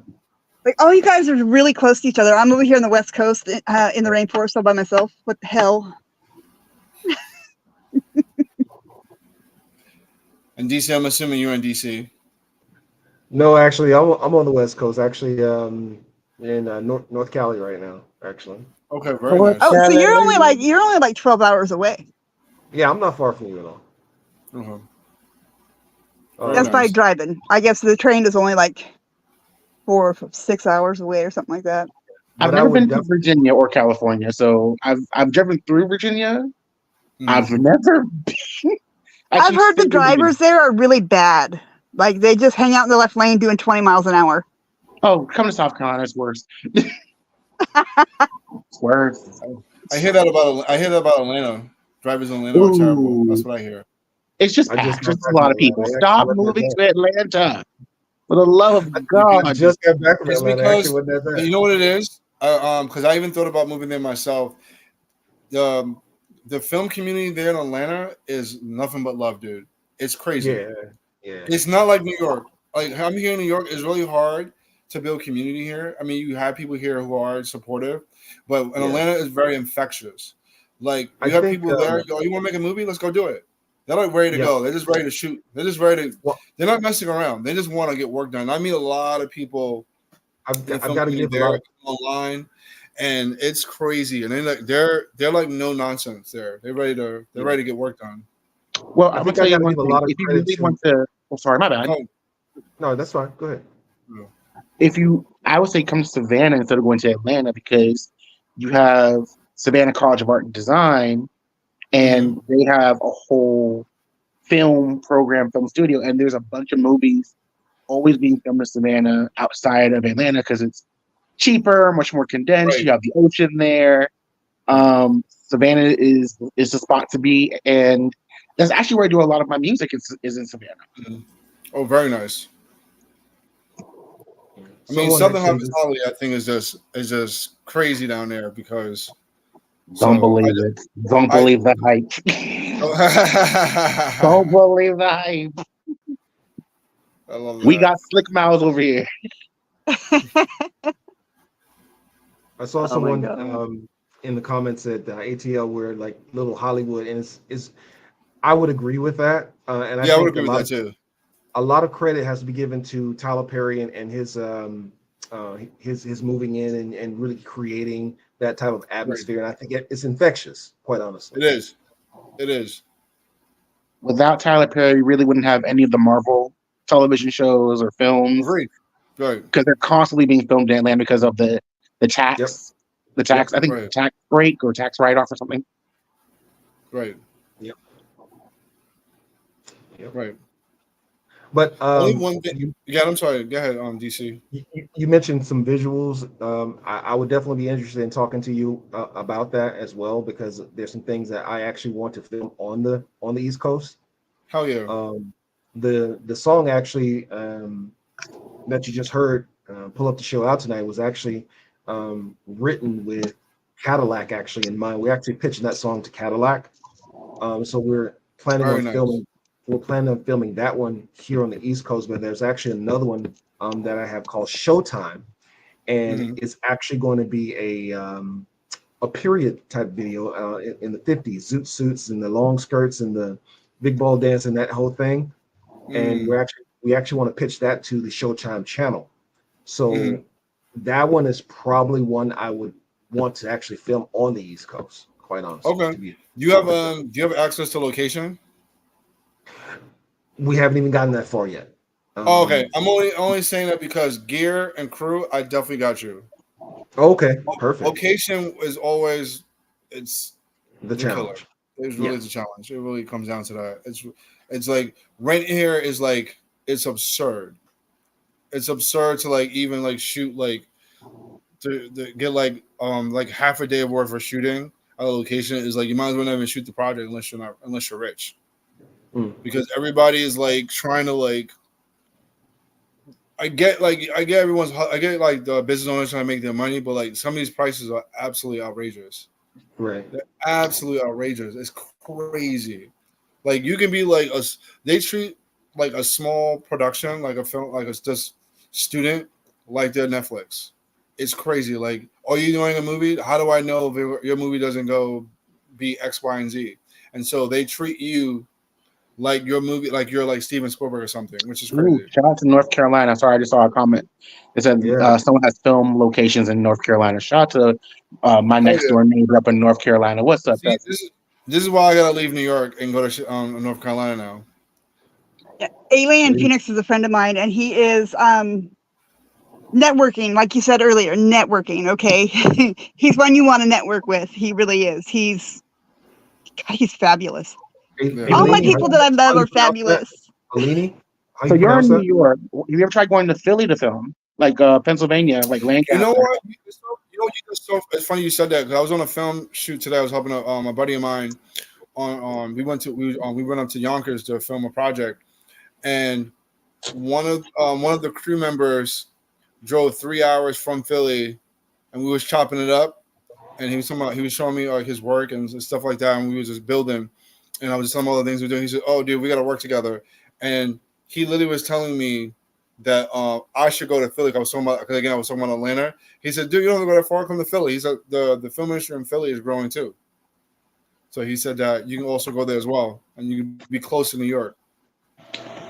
I call like Lancaster, Pennsylvania, like mini like New York, like super mini New York, because it's just like a hodgepodge of like different cultures put together, and it felt very New York to me. I mean, when I went to, I've been to Philly twice, and every time I've been, I had a blast. The art scene down there is also as infectious too. It's very nice, especially like for music. It's the music scene is like insane. I've been there I've done a couple of shows in Philly, and it gets better and better each time. Like it's an amazing place. I've met a lot of people who are personal friends, artists from Philly, especially from the rock scene. They like Pennsylvania is where it's at. I'm like, if you want to do music, do filming, you go to Pennsylvania, and there's a lot more space and it's a lot more affordable. What about you, DC? Have you heard this? No, actually, I haven't. We're actually working on my very first visual, and actually, we did it in Texas. In fact, when I got this call, I'll actually send you over a clip of it, and you gotta give me your thoughts on it. Yeah, absolutely, definitely. Texas is also great too. Texas is great for filming. I've heard. I have two buddies of mine who moved to Texas because they said that it's so much more affordable than living in New York. There. So, but Texas also have a big film scene there. Obviously, we have Sundance. So many movies get filmed down there as well. So I wouldn't be surprised that the community down there is huge, and like that's also another good spot for also location and also building. Louisiana soon will be as well with 50 Cent. Building his. Oh, that's right. He's building his studio. He has a studio now. Yeah. Is that what that is, Louisiana? Yeah, it's going to be in Louisiana. Yeah. Yeah. I've heard about that, but I didn't know exactly where that location was going to be. Yeah, I think it's Shreveport actually. Okay, very nice. Ooh, nice. It's so beautiful down there. Well, as long as you're not actually there. I just saying the weather is just a little bit much. That's some like how can it be like the moisture content in the air be that high without it raining? Without it raining, yeah. It's near water. And it's like super hot. It's ridiculous. I don't understand. It's an adjustment. Let's just say that. I'm originally from Right. Montgomery, Alabama, which is about 2 hours from Atlanta, and Ooh. but I moved to Cali from Houston. I lived in Houston for about 11 years, and the humidity it's different. It is different. Shout out to all the HBCUs in Alabama, by the way. For sure. Right. Very nice. Someone else that we have in the chat who is amazing with her voiceover work is Lady Most Dangerous. She did the introduction for Janelle Monáe, the artist. Yeah, Very nice. and she's done like some huge voiceover. Like, trust and believe, you've heard commercials with her voice on it. Wow. She is really, really good. She's fabulous, and she is in the live feed right now, which is super exciting. And I just now realized Alien Phoenix is not modded. Can I bring up a topic? Of course you can. Yeah, I'm only asking because you brought up ladies most like you said, ladies most dangerous. Yeah. Yeah, I'll bring this up because I don't know about anyone else, but I've had this experience where like people always say, you know, people will be further along in their artist endeavors if they was talented, right? You know, and I always push back against that. And I always told people, time I heard like from people in my community or like when I was in school, I went to LaGuardia Community College and I also went to DFA. And something about that always rubbed me the wrong way. I never believed that. And this is evident today. Like we have so many people here in the chat, so many people here you brought up that has so much talent, right? And so talent for me, there's always a surplus of talent. The problem is that getting into the business or like connecting these dots is really the problem. And something we talked about earlier about like the funding, that's also a problem. But also too, I think a lot of times with us as artists is that we let these barriers, like maybe how I said earlier in a conversation, like people like project, their own like insecurity or like what they feel like how things go when it comes to like being a creative onto you, and people let that kind of discourage you. And so I hope that people in the chat who are artists don't allow other people to like tell them that they can't accomplish anything they want to accomplish. So I wanted to bring that up for that point, because I think a lot of too often that people kind of like listen to other people, discredit them, and like discourage them, and you should not be around those people. Not saying that criticism isn't right. Sure, everyone can be critiqued. Anyone can, but don't let that prevent you from being successful. True. I think I can speak on that from like the artist point. I think even DC probably can speak on it from an artist point as well. That there is a lot of talent in this world, but especially in the music world, but I don't think we get a lot of people who actually see it, because either they say you have people higher up saying we won't push you unless you have a certain amount of funding or a certain amount of followers, or you're acting crazy to keep hype up and keep all eyes on you. And it's, to me, it does feel discouraging, but it's something that you fight against every single day as an artist, because your goal as an artist is the craft and the business of the craft.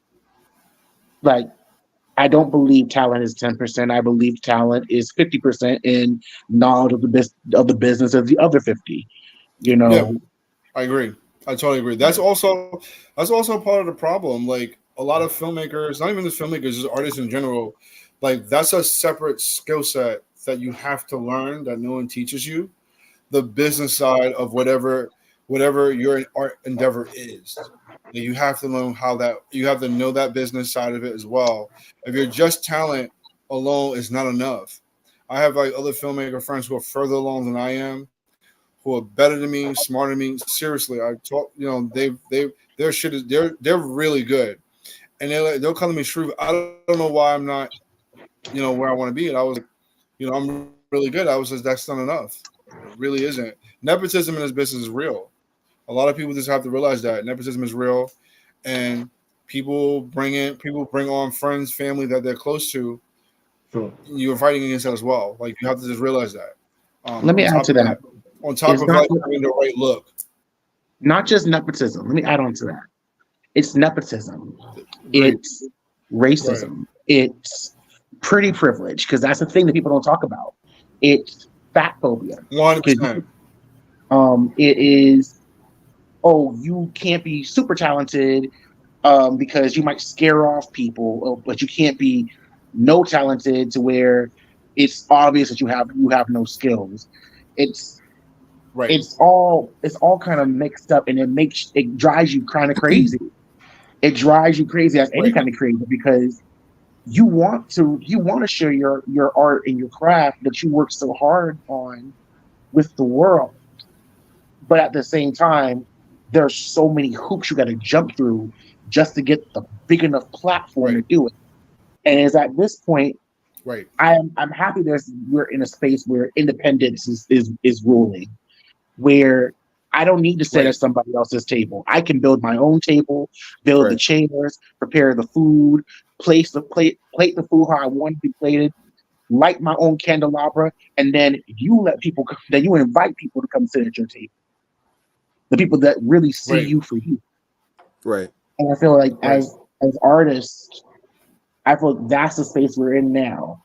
But I do understand other people have other aspirations where they want to be on these big platforms. They want the Grammys. They want the accolades. So that might be a little discouraging to them, to where they when they realize these are the hoops you have to jump through, they're like, how can I do this? And you just find a way. Right. And just to chime in with you, what you just said, you can have both. I personally feel you can have the independent side, and you can also have the Grammy side.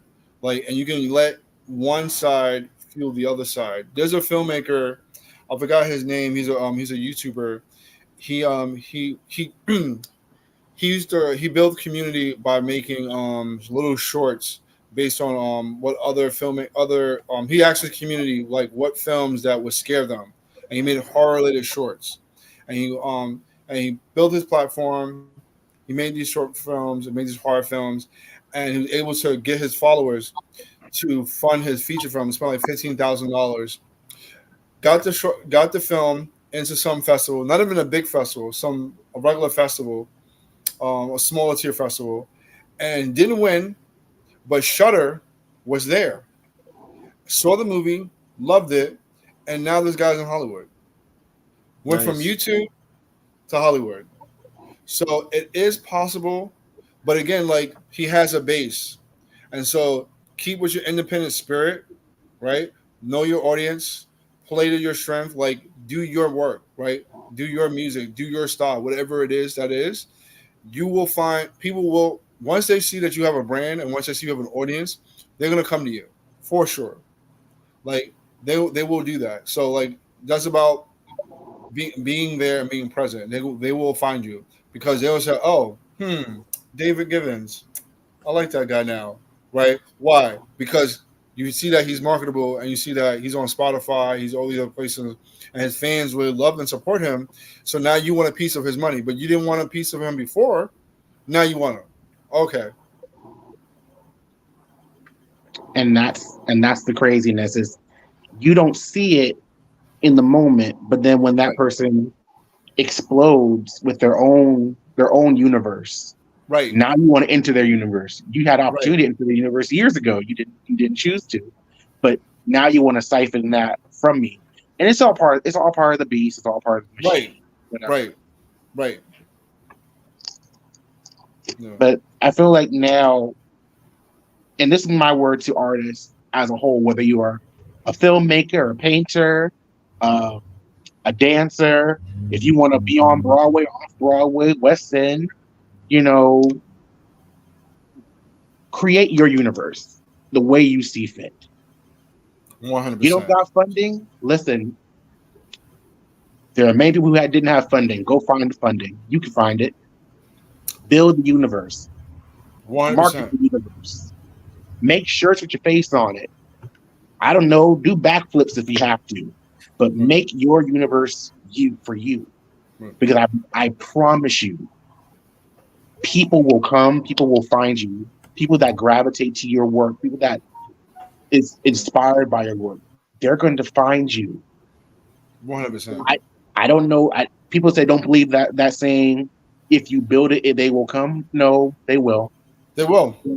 They will. Come. Well, they will. They definitely will. Yes, I definitely agree with that. That was a good movie. Field of Dreams. Can we? Ooh, I need to watch that movie right now. Yeah, to piggyback on what you guys are saying is you're absolutely right, and the industry is totally changed in that regard, right? I mean, labels, back in the day would say, okay, here's a bunch of money, go out there and make some hype, right? They've kind of taken the backseat, and quite honestly, it's kind of it's the smartest business strategy, right? Artists have social media, they have all these other different platforms to build their own communities and hype or whatever, and then you go to that label. At that point, then you have your own leverage, right? You already have your community or supporters behind you, then you have leverage when it comes to the table, or more leverage, I should say, when it comes to the table to actually, if you decide to do a deal or whatever, you're in the best possible realm. But what I was actually going to say is, in regards to what David was saying, is that, yeah, there were a lot of gatekeepers, back in the day, right? Where, if you wanted to get into the industry, you really couldn't, you were kind of blocked. But now, with social media and everything being so wide open, if you don't have the funds, you don't have the resources, but you have the time to dedicate, to social media, it's kind of a trade-off, right? Right. So you can utilize that best way you can.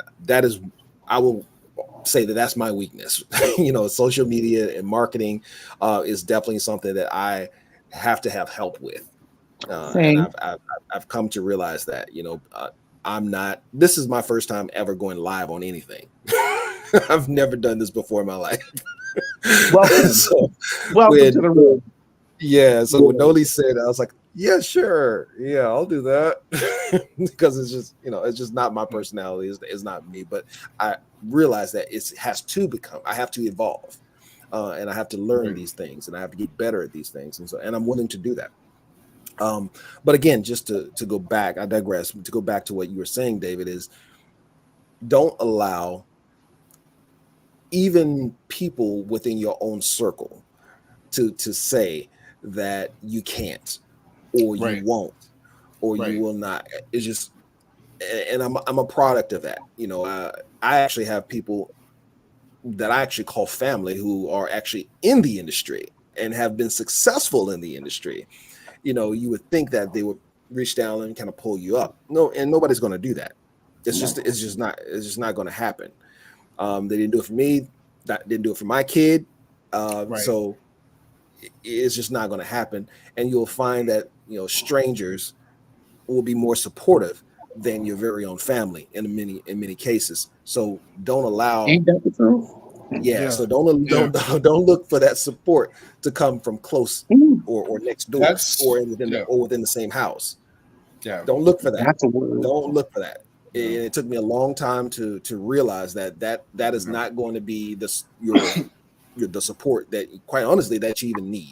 It's going to be getting out there, getting in front of people that you've never seen before, you never talked to, and probably if it was any other terms outside of the music, you probably wouldn't, quite honestly. Right. But those are going to be your biggest supporters, people who you've never seen in your life, never talked to in your life. Those are going to be your biggest supporters. So don't worry about getting your hometown behind you, being the hometown favorite, quite honestly, because it is what it is. Let's just be honest. The hate is going to be there, and there's always going to be somebody who says that you can't simply because they can't. Don't worry about that. I totally agree with that, 100%.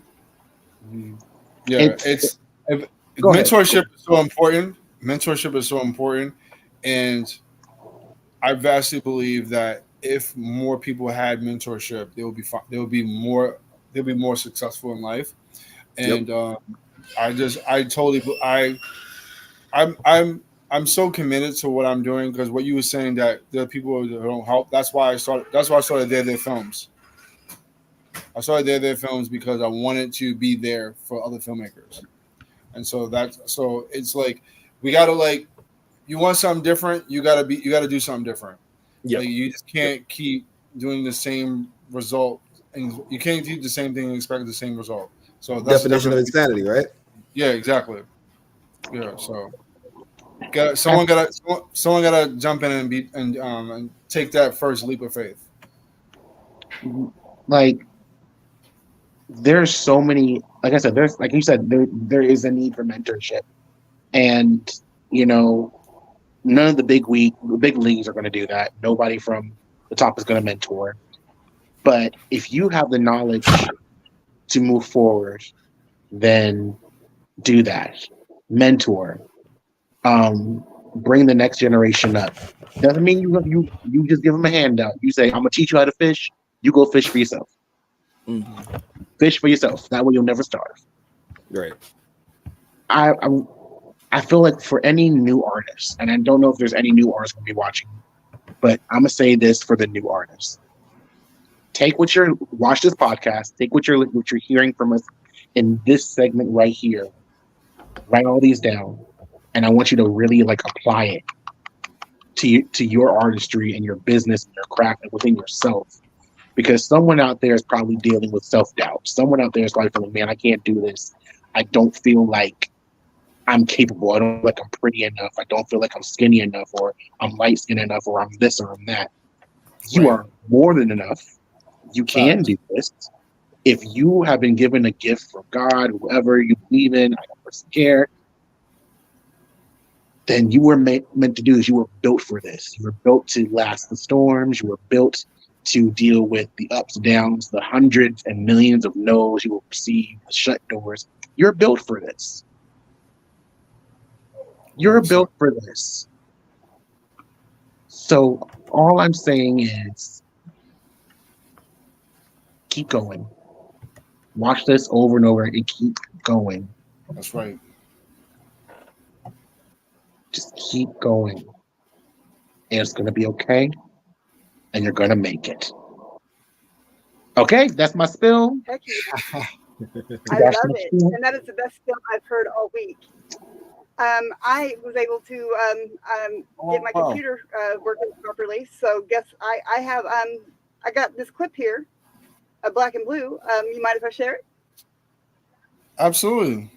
Oh my God, I didn't know you was going to do that. That's awesome.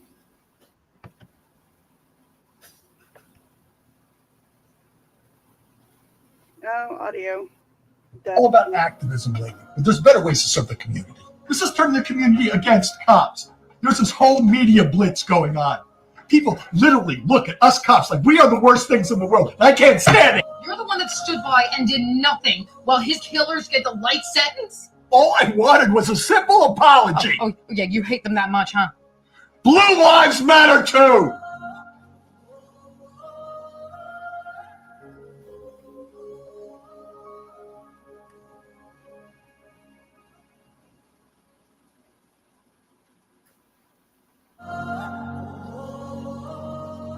It's not dangerous, Dad.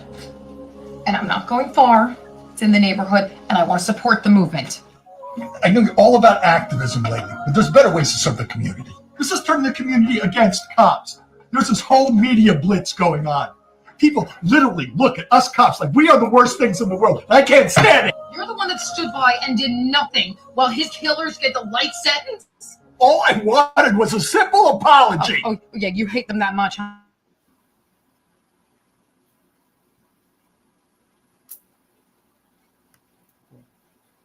Did we lose David?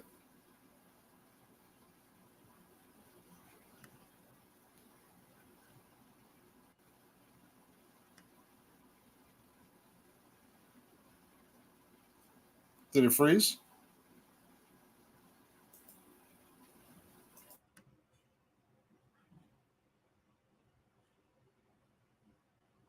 There we go. Okay, all right. I got three of you back. Sharif, can you hear me? Yeah, I can hear you. Did we lose David? We did lose David. Okay. I pop back in. I thought that was on my end. That's why I actually muted and shut my camera. I had technical difficulties earlier, so I was trying to just double check and see if it's something I can do. I appreciate that very much. That was really intense. That clip. Yeah. It's frustrating because of how real that felt. I kind of just want to go and scream at that father. And I get that everybody wants. Cops seem to want to play the victim, but they aren't. You know, like, they're not. If you look at the numbers, they're not. They're totally not. Yeah. Like, most of the cops that have died supposedly on the job, it's been a car accident, a heart attack, self-inflicted gunshot wound. You know how many have actually died because of someone else's hands? Last year, 6. Wow. 6. Compared to over 1,600 people who either were shot and killed or died in custody when they were supposed to be under the care of the police. So once you're arrested, they are 100% responsible for anything that happens to you. That's the only time they are responsible for you. That's the only time where they are obligated to save you. That's the only time that they are obligated to fucking do anything for you, is when you are in custody. And that is where a lot of deaths occur. Now, mind you, there was a lot more deaths in prisons that I wasn't able to get access to, or their cause of death was unknown, or quote unquote natural causes. Just so everybody knows, coroners haven't used natural causes as a cause of death since 1970. I'm just saying. So when they it's clearly something's up. Noli, I'm still shocked. When you said 6, I'm like still like floored because like, you know, not, you know, death is, you know, someone's dying and, you know, a life being taken, it's still very serious to me, whether it's a cop or whoever it is. Sorry if that triggers anyone in the chat, because you know, I'm not I'm not you know, I'm sympathetic to loss in general. However, with that being said, I'm just shocked based on, you know, just based on here in New York, the Blue Lives, you know, cop, you know, mentality, how much, you know, lives are being taken from law enforcement. I would assume the numbers would be a lot bigger than 6. Yeah, you would think so. The way that they react and how spooked they always are. I mean, they will pull a gun on you for putting your hands in your pockets, and you're wearing skinny jeans. Agreed. What are you hiding? Yeah. Nothing. Right. Absolutely. It's very, I don't know. For me, it's beyond frustrating because there's no logic in their actions. Right. Whether it is calculated or it is, you know, like adrenaline fueled. It doesn't matter. Either one. Right. They are supposedly highly trained, but they constantly need to go back in for retraining because they're fucking shit up that bad. No, they're making a choice to be that way. No, agreed. Cops are that way because their main focus is not serve and protecting. They serve and protect the ruling class. They don't serve and protect the American people. They are here to protect business interests and government interests only. They are not here for the public. They've never been here for the public. They started out as slave catchers. Okay. Yes. Like literally, fucking. That is where our policing system came from, was slave catching, and our prison systems. That's exactly where that came from as well. Right. So we got rid of formal slavery, so we had to come up with something else to, you know, make up for that. So here come the prison farms. Right. You know, it's clear and it's really easy to draw a line from point A to point B when it comes to policing in America. But for some reason, there's this huge part of the population who is still under the control of indoctrination. I mean, there's no other word for it. There's no other word for it. Right. They're still under control of indoctrination. They think that the cops are the good guys. They think that the government has their back. They think that, you know, there really is a difference between left and right politicians when there's not. They are on the same side. Right. Trust and believe. They have dinner together. Facts. And What do you it's think? to see people like No, I'm that sorry. come No, up no. with this. It's like, well, me, I'm important. My life matters. You know what? Get off yourself. Get over yourself. I wanted to ask you. I don't know where you want the conversation to go, but I wanted to ask you, what do you think that could be done with law enforcement if the American people had their way? What do you think it should be done? Well, okay, so if the activists in America had their way, and I'm talking happy medium here, from in between abolish cops period and like, you know, like retraining. I think that qualified immunity needs to go. I think all immunities need to go. And I think that cops need to carry their own insurance the same way a doctor does for malpractice. Right. To cover any kind of lawsuits to come up because of their actions. Right. I think that if it costs them money personally out of their own pocket, that is going to change their behavior. Agreed. Just like I think, you know, members of Congress and the Senate need to be paid minimum wage for a year before they actually get to make any real money or get any real benefits, because they need to know what it's like to live on nothing. Right. I think cops I actually feel like I was gonna. The reason I asked, their pay scale wouldn't bother me, but because of qualified immunity and they're not held accountable for shit, and there is no actual higher standard that they're held to. That's just an imaginary fucking thing that you know, indoctrination has fed us. I'd be okay with them making as much money as they do, but because there's that qualified immunity and it kind of shields them, and then of course you got the blue line which shields them. It's those things need to go. I think that we would be all right if those things went. Right. Because the bad cops would say, fuck this, I'm out of here, because it's not going to cost me money to, you know, be the way I want to be. And we would only retain good cops, and then we can hire new ones and make sure that they are not retrained once they hit the streets. Right. In the spirit of finding a happy medium, how do you feel about cops policing their own community? I think that is probably what it needs to boil down to. You need to be in your own community, and I think it should be a requirement that cops are active in their community centers. Right. So, like, instead of 5 days a week, you're working the beat, or you're you know, pulling people over for stupid bullshit. You should be in a local community center playing with kids. Right. And maybe even like 1 day a week in like some form of anger management and like ego management. Is that a thing? Can that be a thing? Can we make that a thing? Ego management? That would be so good for everybody. That would be good for me even. Ego management. Yeah, I just think that I think that once you strip away all the other issues, they would remove the ego, because you wouldn't have one, because you wouldn't have any power at that point. True. Yeah. I think that. Oh, hey, right on. So we have Jack Hunter in the crowd here, and he is also a filmmaker.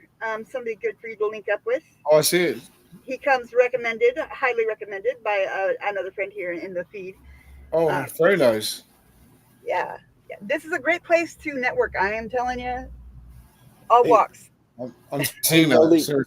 Hey, Nola, can you send me over your email address? I'm going to send you this clip, and maybe you can just kind of show it. Yeah, I can do that. Of that visual. I would love that. That'll be dope. I will drop it in the private chat right now, even though like everybody knows it. I think everybody has my phone number too. I've said it on here like so many times. Now I'm mad because I don't have it. Well, I'll make sure that you do. There it is, and let's see. No, I better give you the Quiet Horse one because I don't think that one's on here. There it is. All right, there is my email and my phone number. That's my personal email because I don't have my my business account on this computer. Actually, I want to talk to you about that when we get off to side note. Right. That's amazing. You're like the producer. When this thing runs well, live feeds go quite simply, and there's no like hiccups and stuff. But my internet went to shit. My camera wouldn't turn on. My headphones wouldn't connect. I'm just like, why? Why? They were all working yesterday. Right. But yeah, You should have my boss over at Police Accountability Report, she always tells me I would make a great run producer or a great chase producer, and I'm just like, yeah, definitely. You're the connector. Yeah, I think that I do connect a lot of people together, especially when it comes to artists and also news aggregation. Information aggregation is just, I don't know, is something that I'm passionate about. I think that people deserve to know the truth without having like it forced on them to lean one way or the other on that truth. Just give people the plain and simple facts and let them make up their mind on whether or not this is evil or this is good. Right. You know, why try to manipulate the public? I think it's disgusting. Yeah. That's something I do appreciate about TRNN is that, recently somebody was, fired, and it was because he was trying to get people to vote the way he thought they should vote, and you can't do that. You have to stay neutral. Right. And that's the long and short of it when it comes to news aggregation. You have to stay neutral and give the facts and not force people to see it your way.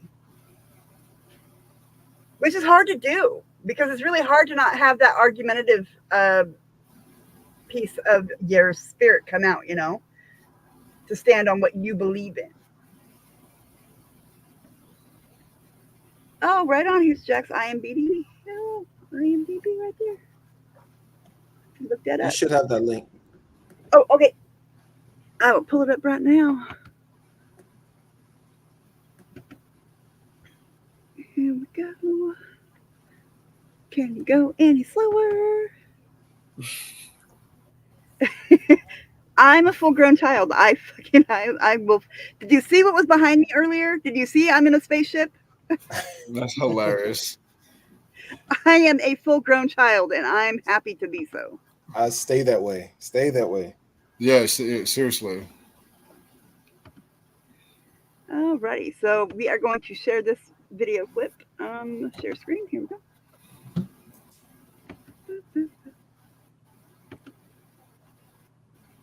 All right, here we go.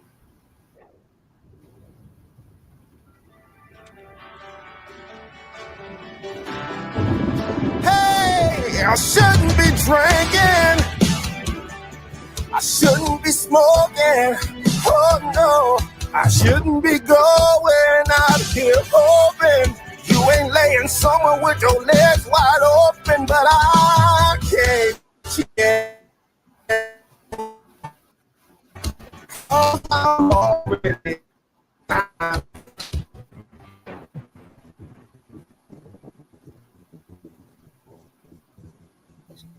Awesome. I don't know if it quit on my end. I'm not sure if everybody got it. It was some lag on my end as well. Did you guys use a rain machine? We actually created our own, yeah. Real rain machine? Okay, yeah. Whoever shot that did a really good job. Yeah, that was beautiful. That was really well done. You sure you need me, dude? Because that part, I'll get that guy to do that again, dude. That was really good. No, that's somebody actually that we work with down south. It's Wolfpack Visual. Okay. Mm-hmm. They do a great job. They do a bang up job. Yeah, like they did a really good job. Seriously. The visual, like I said, for the showtime, it's going to have to be on the East Coast. So right. It's like it's just more beneficial. It makes more sense, to find someone there, with the equipment and gear and capacity to film it. So. Mm-hmm. I apologize for that lagging out on you guys. I promise the next time it won't be like this. I will. No, you're good. I will go inside the No, house, okay. the motorhome for this, because I just like it out here better. In the house is too noisy. There's too much going on. I get distracted by the piano too easily. Like, that's where I want to sit when I go live from inside the house is at the piano, and so to keep my hands off the keys, I'm a child and I can't do it. I absolutely can't do it. I have to touch the buttons. Put me in a room and tell me not to touch any of the buttons, and then walk away. I dare you. Just pray that it don't blow anything up because shit's gonna go bad. Well, guys, I have to actually get to work. It's 8:30 here, so I got to jump off. But it's been a pleasure. Absolutely, Sharif, a blessing meeting you. And Nolan, thank you so much. Likewise, thank you so much for providing this platform, Nolan. Yeah, not a problem at all. Yeah. I'm glad that I was able to do it. I'm just sorry that the technical problems were just insane. Right. But next time it won't be so bad. I promise. That's a minor thing. Right. All right. We'll see you. Thanks again. You guys take care. Absolutely, bye. Man. Easy. So. All right, Noli, I'm here. All right. So, and I got my phone back. Now that I'm on the computer, I can look up at everything. So, what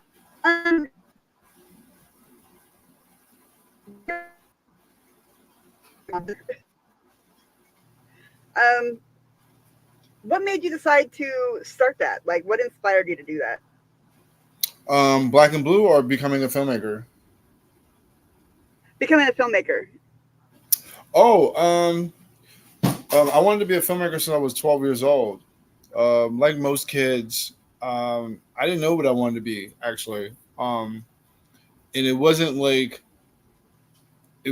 something like a lot of filmmakers like they knew like right off the bat they want to be a director. I used to write poetry and I used to write short stories.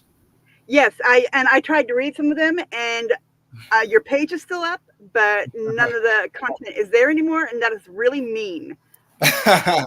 I'll share my stuff. I'll share my stuff with you. Awesome. Yeah, seriously, I'll share my stuff with you. Yeah, so I used to write short stories, poetry, but I'm not really so good on poetry anymore. I haven't done it in such a long time. And even for the most part, even short stories too. Like right now, scripts is something I still have the muscle for. So my screenwriting is something, I'm always writing scripts. So that's something I can easily share with other people, and so people can read my work. So I have no problem with that. But it wasn't until like friends and family kind of told me that, kind of like suggested to get into, to navigate into film, because film has always been my pastime. Like I always watch movies at home, more so than video games when growing up. I would just watch movies, and I remember lines from movies, and I would always repeat them with my friends and family. So that's part of it, the fact that they suggested me get into film. And then the other part was that I used to write short stories. And the other side of it is that I was always a good listener as a friend. Like friends of mine would always go, they would go to like different places. They would always do a lot of traveling. I always wanted to travel when I was a kid. And all the other kids in my neighborhood was always able to do so. So they would tell me their experiences and I would write them down. Because it's I was just like a weird kid like that. I would just write those places down. Oh, that would be cool to kind of go there. And I would just write that down, almost kind of logging their experience, because I've never could afford to go on take on those certain trips. So it was just storytelling, listening to friends, writing short stories, listening to friends and their experience, and then also just being in love with cinema was kind of like cultivated that point to like wanting to be in film at 12 years old. But it wasn't until exactly I was like 15, 16 years old, where I actually learned what a director was. Is why I said I actually want to be a director. Because prior to that point, it was just me saying that I just want to be in film, but I didn't know like exactly what that meant. Like what are we doing in film? Like we'll be acting, writing, directing, cinematography. Didn't know. Like I had no like game plan because I'm young. Like I'm a kid, so like most kids, you don't really think about what exactly you want to do. But like also like most kids growing up, people always told me that, oh, you'll probably change your mind when you get older, like, and you'll probably as you live life, you might have another passion or other things you'd be interested in. And storytelling at my core was always my passion. Always loved storytelling, and something that I tell my own kids that don't lose the things you're passionate about, because people tend to think that, as life happens, you might find new passions. And sure, that might happen, but, let life dictate that. Don't let other people dictate that. Yeah. I like that. What's different between writing a short story and writing a script, like as far as format goes? Yeah. So formatting is different for writing a script. So it's so when you write a script, it's visual. So you have to get your tenses correct because everything in the film is present. So it's happening now. You see it now. So everything is seen. So when you write a book or when you write a short story, you can say, oh, James is holding his mother's locket, right? No one knows who James is when you write a script. So you can't write that, right? So you write James, his he's male or female, his age, and he holds a locket in his hand. So you can visually see that, but you can't visually see mother. So everything is visual, everything is now, everything is present tense. So you have to get your tenses correct. You have to write interior, exterior. You have to write a slugs line, which is like the actual like where the location at for the setting of the story. And then description, like you have the reaction. And then no one likes to read, especially screenplays. So you have to know your page count. And less is more for every page. The speed of the read, the better the script. So scripts are all about getting through it. If I feel bogged down reading, then the script's not good. And this is not me saying that. That's how they perceive it. If you're writing a script for yourself, you can write it as long as you want. You can be as dense as you want, because no one in Hollywood or no one in that system is going to read it. But if you want to write a movie for Hollywood or for the business, speed is king, right? But if you're writing for yourself, like when I wrote Black and Blue, like I didn't need to like worry about, structure to some degree, because I'm writing it for myself. I'm writing it to be shot and so forth, moving on. But if you want to write for the business, you have to, there's structure there. Yeah, makes sense. Makes sense. Yeah. And I agree with the getting bogged down with the reading part. Yeah, that seems like it would be a lot. It would be a lot of extra reading. I mean, to understand what the set is supposed to look like visually, and yeah, that's a lot. And also to screenwriting, that's a lot harder than just writing a short story. And short stories are finished. Scripts are never finished.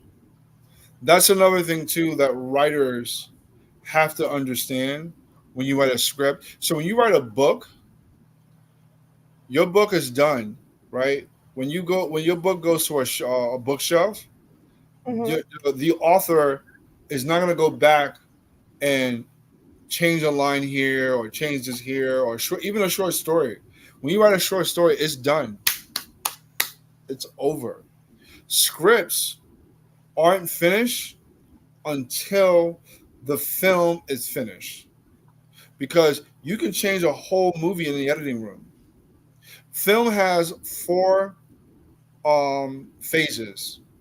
Okay. The story in your head, the story you write, the story you shoot, the story you edit. It has 4 phases.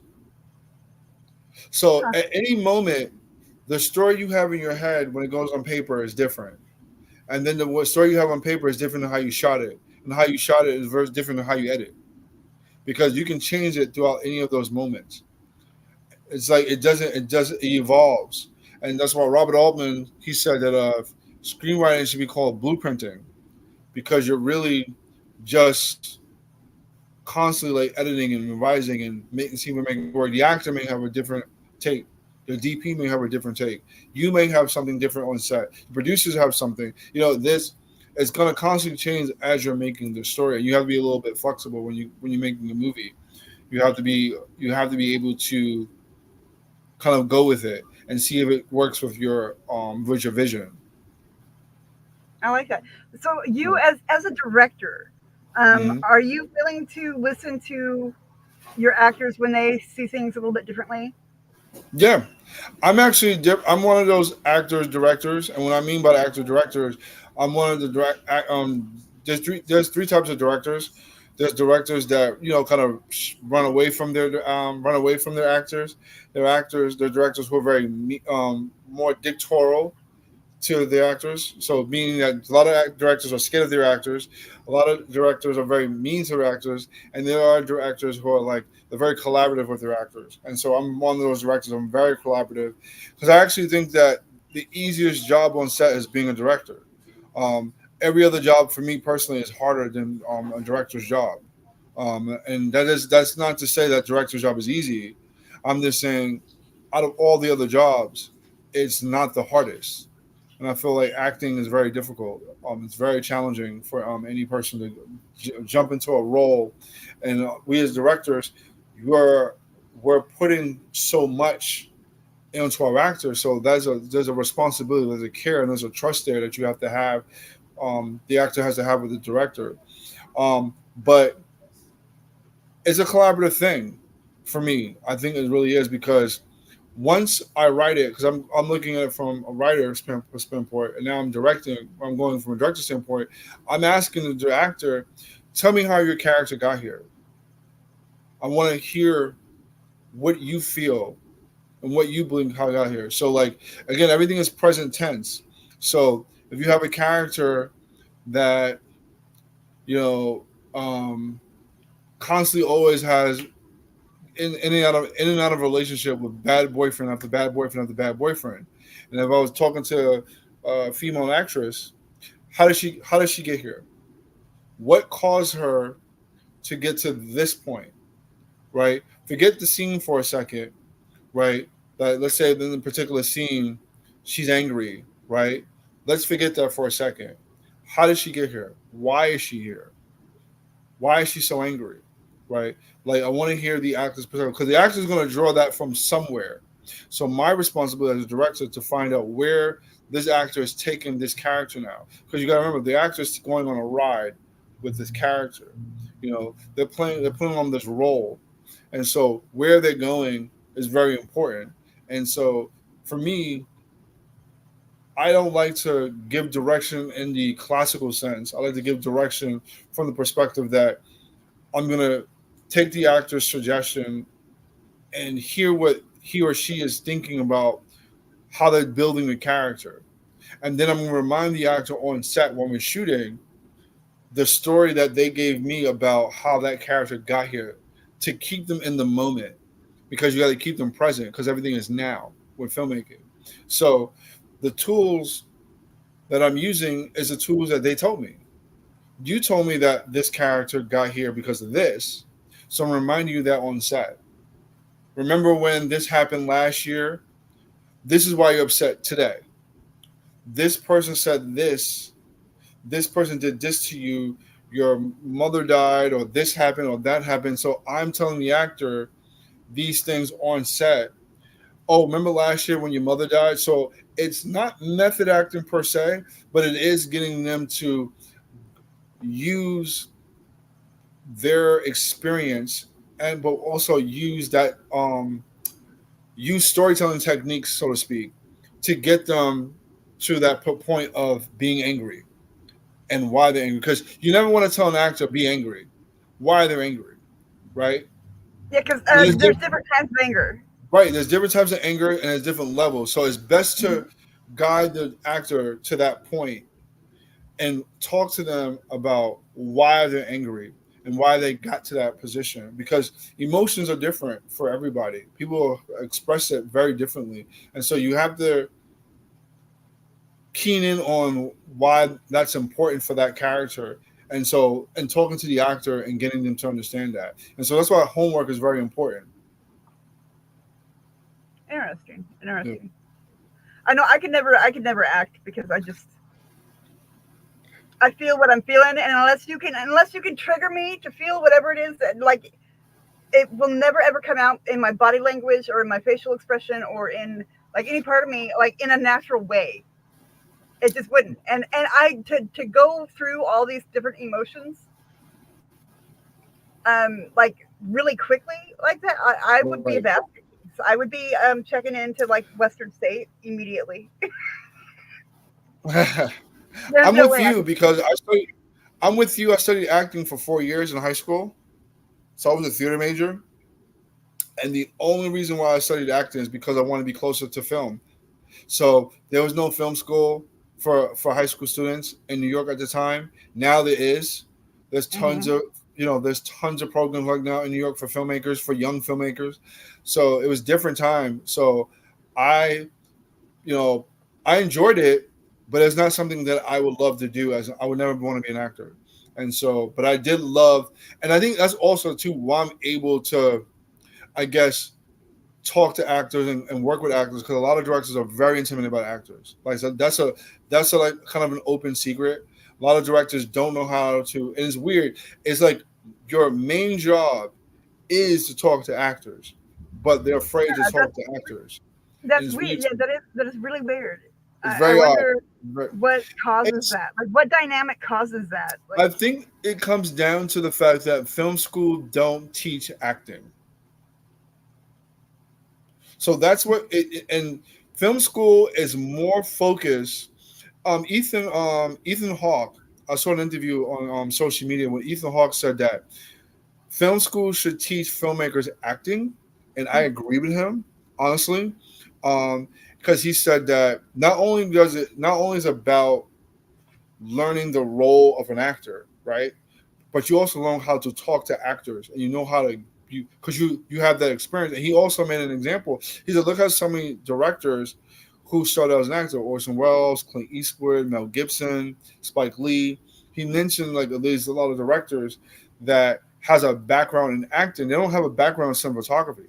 They don't have those background. They don't have a background in technical, because a lot of people, they have this misconception that a director needs to have a background on the technical side. It helps. Everything helps in filmmaking. 100% will never like discredit a filmmaker's background and think that they can't do the job. Because again, we talked about this earlier, that if this is something you're passionate about as an artist, I highly recommend that you should go out there and pursue it and go do it. But the stigma of not having a background in the technicals is there though. And so it is a little intimidating for some people, not for me, because I live, breathe, and study cinema. I love this business, and I love cinema history.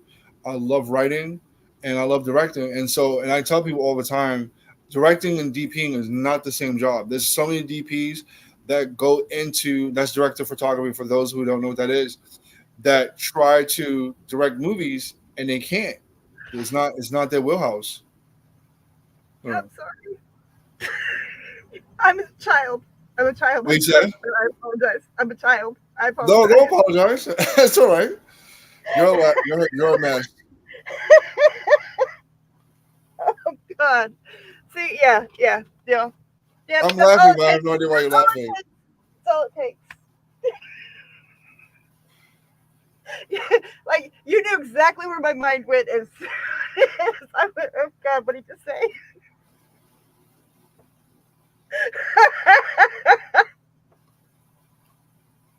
Oh, fuck my life. That's hilarious. I'm gonna grow up someday. I really am. No, you're not, and no, you shouldn't. Oh God. See, yeah, I'm not the only one. I'm not the only one laughing. I love that. Someone said, "Yay, piano time." Love that. Oh, good stuff. Oh my God. No, but the stigma of like not having the technical side is that it is evident, but it's not necessary to be a good director. You should learn lenses. Obviously, you should learn cameras. You should learn a bunch of multifaceted. You need to be multifaceted as a filmmaker, and that happens over time. You're not going to learn. No, Rome is not built in a day. You're not going to learn everything all at once, but you should prioritize learning something new in filmmaking.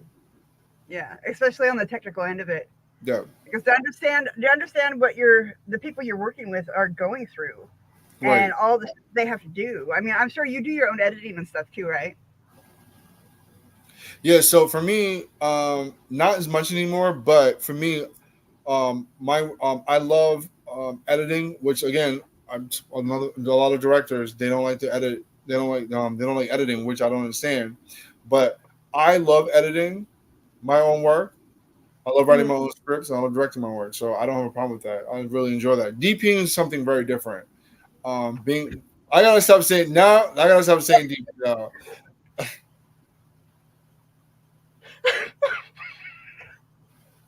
Come on, Nolan, grow up. You can do it. Director of photography. Cinematographer. Anna, you are so late. I love that. Thank you for coming. The woman whose music I shared earlier, she just showed up. I love that. And I want to do a music video with you, Anna. Yeah, he would really like to work with you, and he's close by, so he's just a skip and a jump away from you. Yeah. So maybe when we log off here, I will like. Anna, don't be sorry, Anna. You was working. No, you should be sorry. Don't go to work. Be here for me. Jesus. Okay, so when we log off here, I will jump on Instagram and I will make like a conversation fucking thing. I'll make a thing so that we can chit chat. That's beautiful. I'm glad you're done for the day. I hope you had a good day. Hell yeah. Were you on set today, or what were you doing today?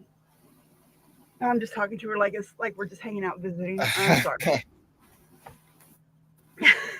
This girl, she works probably 18 hours a day, like straight up. She worked herself until she was sick here recently, and like we had to like make her stay in bed. Like she put herself in the hospital. It was pretty bad. That's crazy.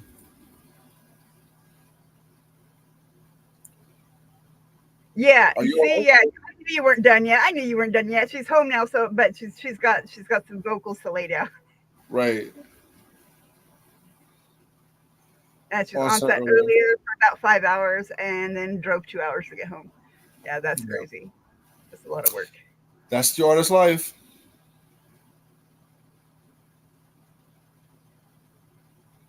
Yeah, you know what? It's the whole autopilot thing or whatever, that Tesla had. I really kind of love that idea, but just the idea of it. Mm-hmm. Because I would certainly fall asleep eventually if it was a long enough drive. But it'd be nice to be able to get some shit done while you're driving too, like read a book or get some work done and kind of just halfway pay attention to the road. A buddy of mine has a Tesla and it runs red lights all the time. Like, yeah, I have one friend with a Tesla too. Yeah. He's in California. Well, at least it's in Virginia. I mean, it's okay. She's where she's filming at is there in Virginia. Right. Yeah, I see that. What are you filming in Virginia? Somewhere beautiful, I bet. I've only seen Virginia on the screen, and I've flown over it. Like, it's not the same. Right.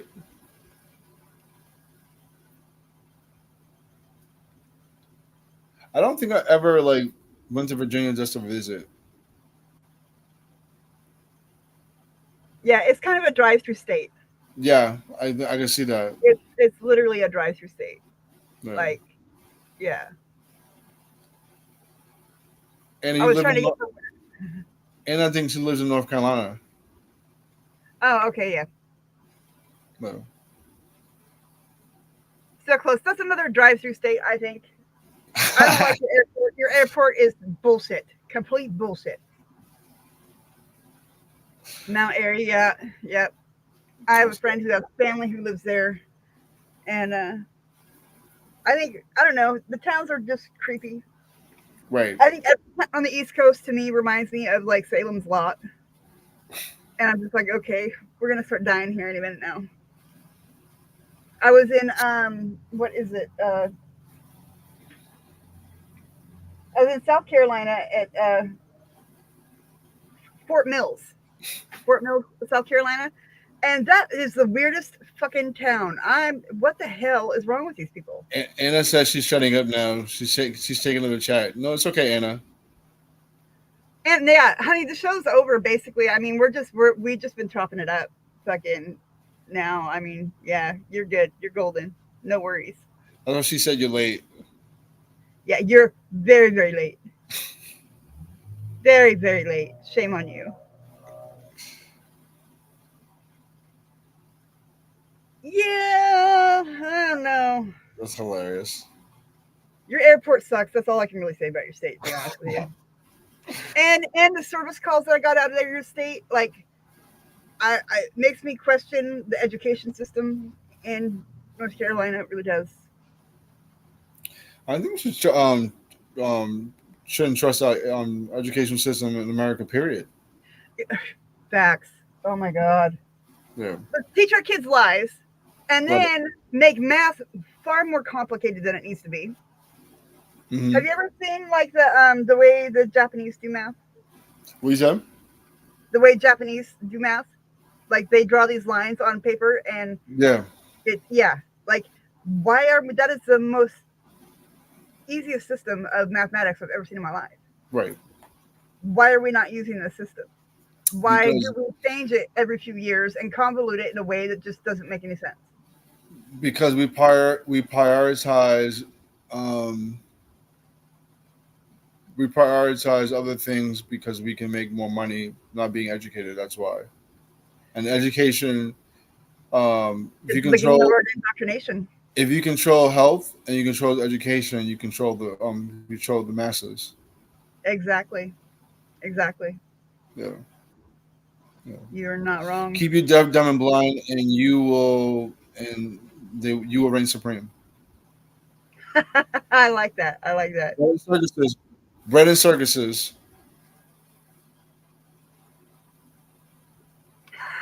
Angry Vet, come on. Yes, you know who I am. Don't you start with me. Everybody loves the police accountability report, and I don't blame them. Everybody loves Taya, and I'm just a mouthy person in the feed most of the time. You wasn't lying. Anna is like a beast. 4.0 GPA. Yeah. And she can fight, and she's behind her and shit. Like she's fucking. I don't know. If she weren't straight, I would snatch her up in a hot second. I'd be back there saying, "Come on, come back to my rainforest with me, lady." She is everything. I'm telling you. Anybody would be lucky to have her, on their arm. She's smart. She's fucking talented. She's kind. She's respectful.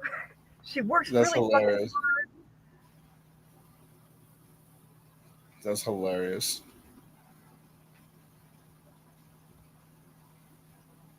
Angry Vet, you're not wrong. And it's not really them that I got it, because they will do anything that I ask them to do, any kind of story that I ask them to look into. But it's the editor that we have a problem with. And he's kind of an asshole. The editors period are frustrating, I think, when it comes to news aggregation. I believe in the rules, especially the ethic rules. to an extent. But as far as censorship, I think that if somebody was raped, the people on the news should be able to say this person was raped, this person was abused, this person was beaten, because it happened. And it's real, it's the truth. And to censor shit like that, to censor photographs of somebody who was beaten severely by a cop or mauled by their dog, to censor that is to censor reality. It's to hide part of the truth. And I don't believe in that. I think that's bullshit.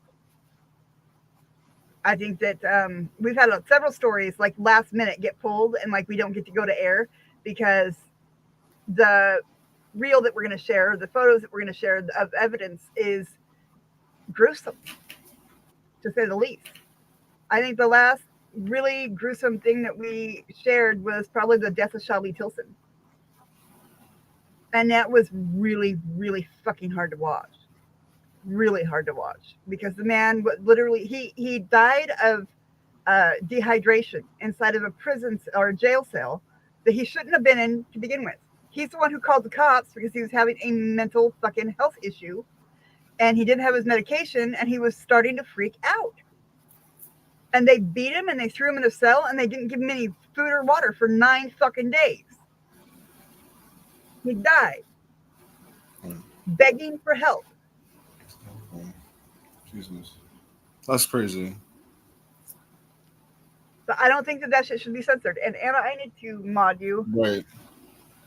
Well, it's censored because it would destroy the narrative that cops are the good guys.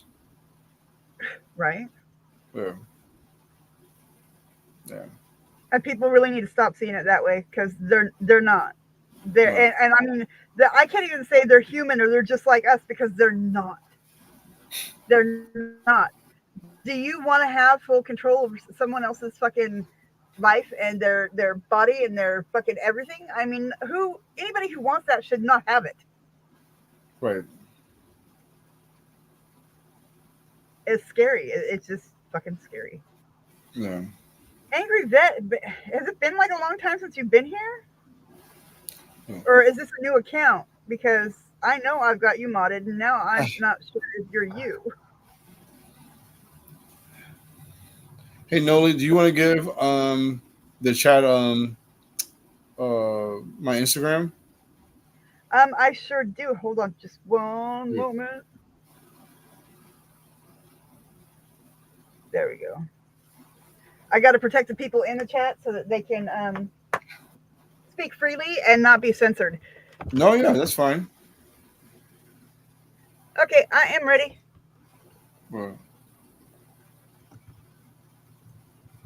Oh. Yeah, for your Instagram. Hang on. Or I can do it like this. I'm an idiot. It'll just take me a second. Because I'm a genius.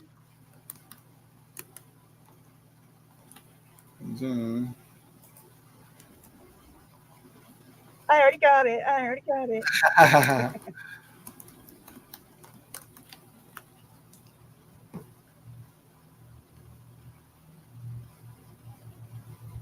Bam. There it is. Too tall.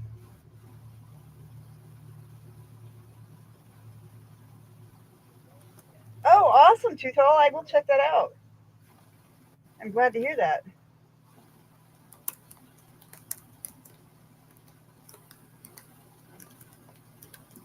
Oh, no, this is the battery on this is about dead, or I would.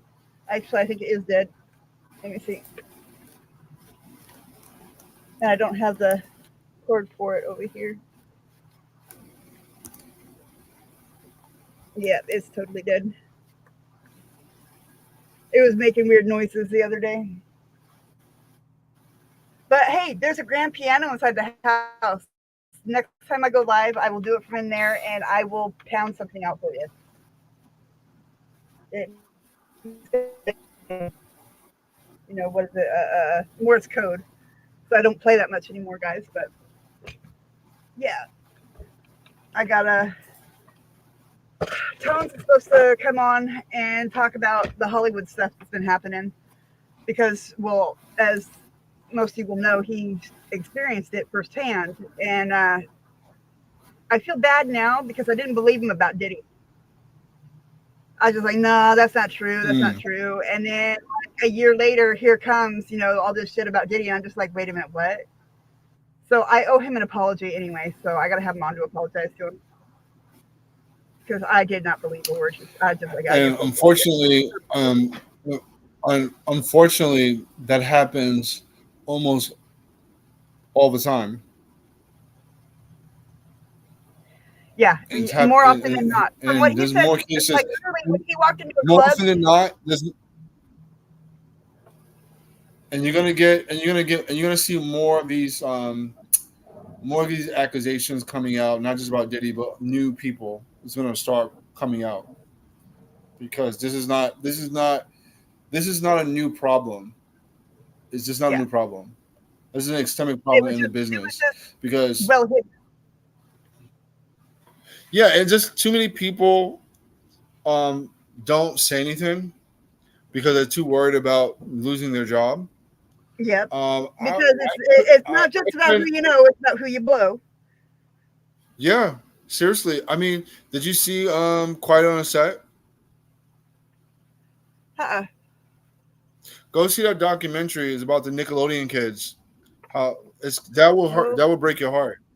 It's very heart-wrenching. Any parent who has children, or if you have nieces and nephews who are in the arts, please make sure that you are there with your children at all times. That's all I gotta say. Because it's really, watching it, I was horrified. That was just really, really, really, really hard to watch. Because I'm a dad, so it just makes it even more frustrating. Yeah. God, I can almost guarantee you do not. And you have a little girl, right? No, I have 2 boys. 2 boys? Yeah. See, that worries me even more though, because males don't come forward with sexual assault or molestation. Not as much. There's society has stigmatized it in a way to where your buddies are going to call you gay, or they're going to be mean to you, or I think it affects men in a more long-term way than it does women. And I think it's just because women have been conditioned and used to it from the time they were children. Right. And we see men as the predators, not the prey. But it happens so often. I think only 3% of men ever come forward with sexual assault allegations against somebody. 3% out of the 100% of men that have been sexually assaulted, only 3% of them come forward. That is horrifying. Agreed. Anna, for real.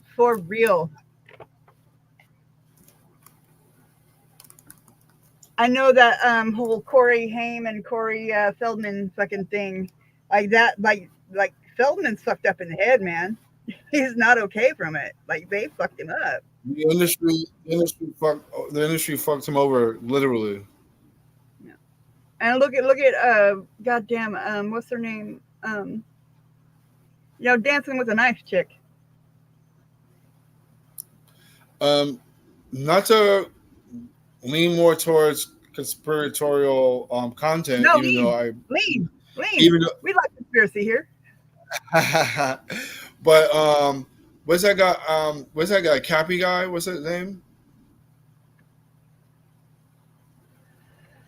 Do you know who I'm talking about? The British dude, right? His name is Cappy. Forgot his name. Hang on. The Sound of Freedom? No, I have not seen The Sound of Freedom. Sound of Freedom is a good movie, but I'm trying to see. He was an actor. He said supposedly he committed suicide. Okay, no, I don't know. I don't know anything about this. Please do share. Oh, so this guy he outed several people in Hollywood for sexually assaulting children, and then mysteriously he died. And then before his death, he did some cryptic apology before he died too, and it's just weird. Like it didn't seem like he was apologizing. It almost seemed like he was like reading something, like He someone was told being him forced to apologize. being forced to apologize, forced to say something, because he was like outing people for like a long time too, and he was like an actor in Hollywood. Like he actually was in movies, and so a lot of people again don't say anything. These the Puff Daddy, the Epstein, the Weinstein, all these different things. They're not surprises. They're not new. It's just that no one comes out and says anything because A, you're gonna get murdered, and B, if you're not murdered, you're gonna lose your career, and you're not gonna be an actor anymore. You're not gonna be a director anymore. It's just not gonna allow you to make money. That's it. Look So what they did to Rose McGowan. I mean, dude, yeah, they fucking they exiled her, and she was quite the little actress. She really was. And yeah, absolutely. I honestly don't think her accident that she was in was an accident. I really don't. No. I think that was a And I fucking think threat. a lot of people, and I think a lot of artists in the business that we call crazy, the reason why we are the public are looking at them crazy is because they've been sexually assaulted. Yep. And that's their way of dealing with it. That's their way of dealing being with it. silent for so long and then trying to come out and say, look, I know that I've been silent about this for years or decades even, but this is what's happened, and God damn it, listen to me. And you can only say that so many times before you realize that you're being ignored or you're being shunned or you're being discredited. You're being blacklisted, and it makes a person fucking feel crazy. It's like you're being gaslit by your entire fucking community, at work and at home, and by your fans, and you're just being gaslit the whole time and ridiculed. And yeah, that makes a person nuts.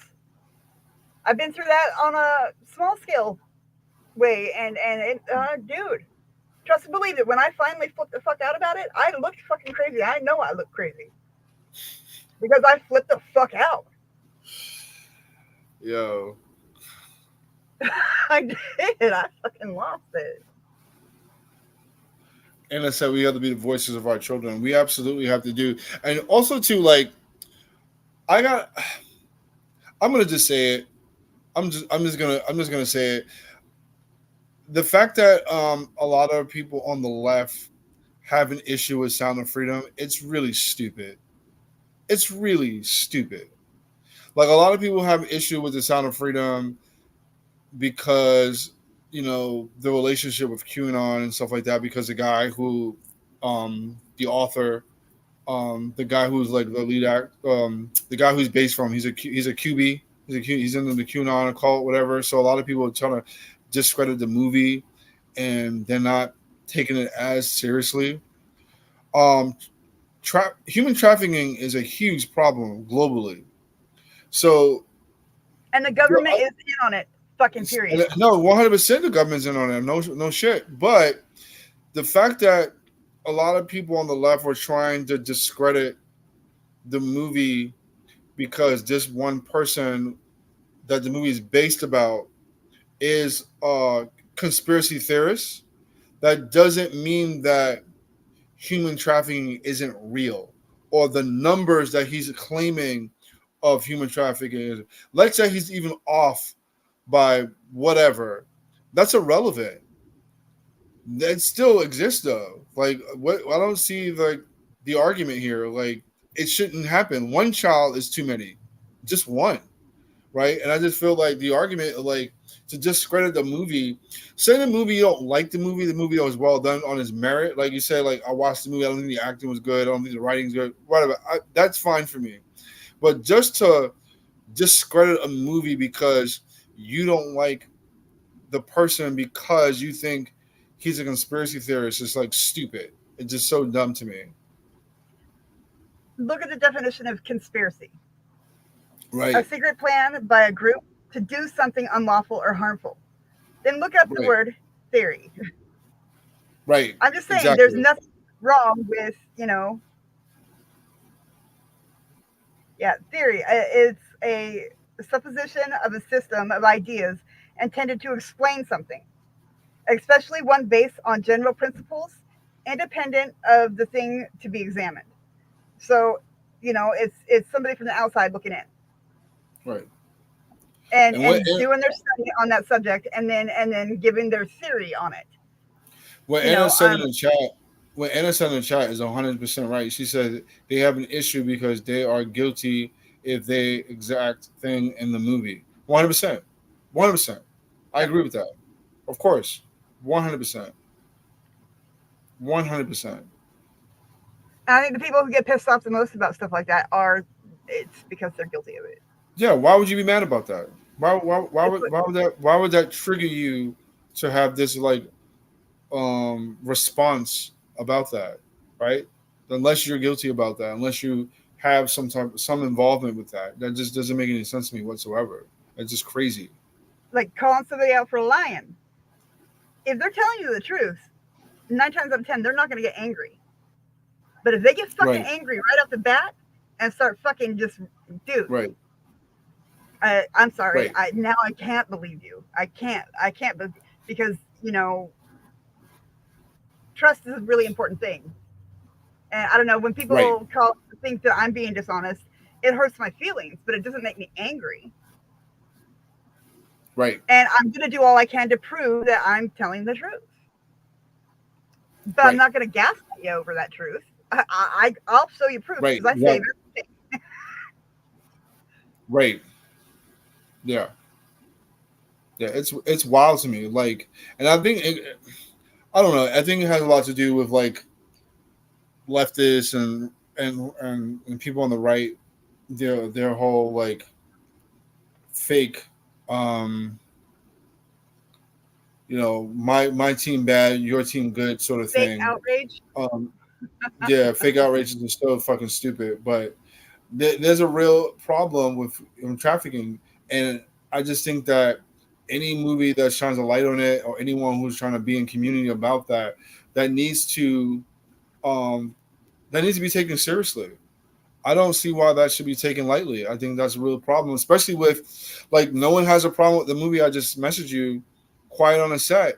Like no one's saying, "Oh my God, I think that the amount of kids that are being like sexually assaulted in Hollywood, that number is too high." No one's saying that. Why? Because the left is saying it, right? Right is saying that human trafficking, the numbers are really high. The left is discrediting it, but no one's discrediting the amount of kids in Hollywood who are being sexually assaulted. No one's saying anything about that. That's a real thing. And SAG-AFTRA said that they have to now, they're going to put in tighter measures and safety parameters for children. But why wasn't that done prior to this documentary?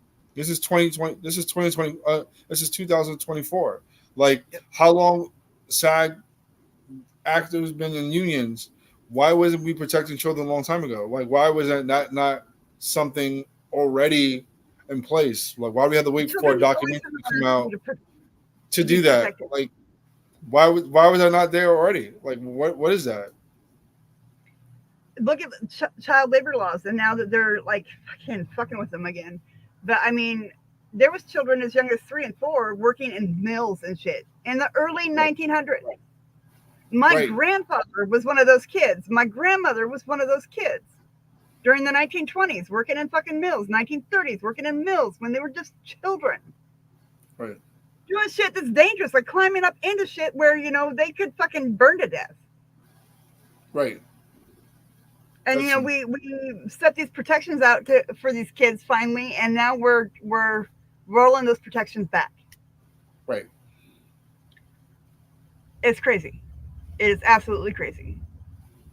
And the thing is, I mean, the protections for child labor, the protections that were there in place weren't all that big of a deal, because all you needed to do was go and get a signature from your teacher and from your parent. And you could work full time. Right. At 13 years old, work full time. I did it, and both my kids did it.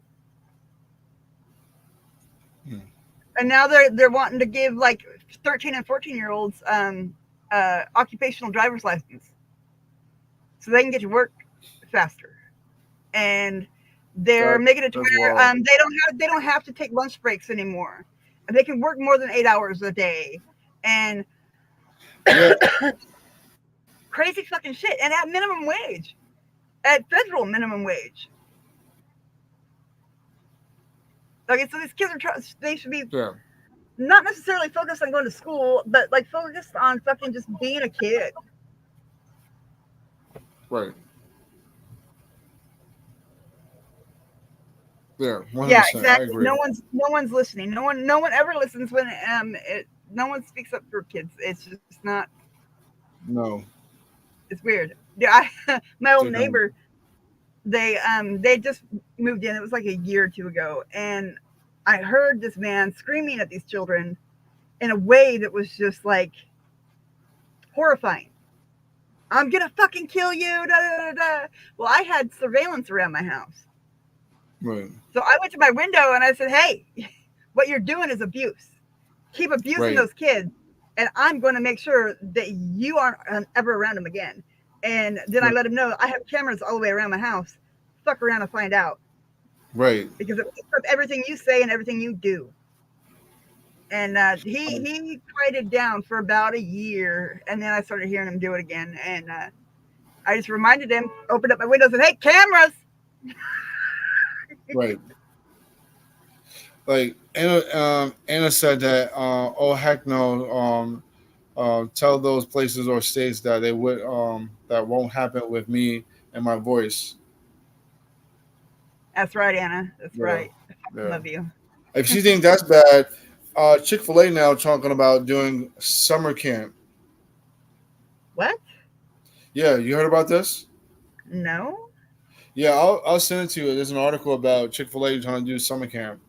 I just say the quiet part out loud. Just say that you're trying to get kids to work there sooner rather than later. Exactly. It's exactly what they're doing. What the fuck? Yeah. And indoctrinate them into the whole, gay is bad. Fucking, we're gonna try and brainwash you out of it. Right.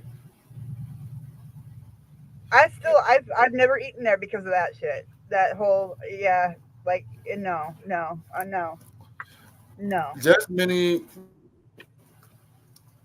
There's a lot of places I do not eat anymore. I'm just trying to not support genocide. I'm trying to slowly just not support major corporations, especially they don't want to pay their workers a decent wage. Yep. Mom and pop stores are the best. And there is a bunch of online shops, and there's actually a list of like 200 shops that are either Black or Indigenous owned and are small. They're like family owned businesses, and they offer fucking free shipping as long as your order's over $30. And you can get things pretty much at the same cost or even cheaper than you would on Amazon, but you have to go to several different sites to do it. But Right. If you're a hermit like me, if you're a shut-in, it's a good way to go. I actually think if you go down far enough in my community page, you will find links to all these shops. Right. So I just put in the chat, Noli, about Chick-fil-A summer camp, so you can share it with the chat. Oh, okay. So Yep, I people, see it. yeah. Because when I read this, I was like, this is fucking awful. Oh, and you got your Ko-Fi there too. I should put that in there.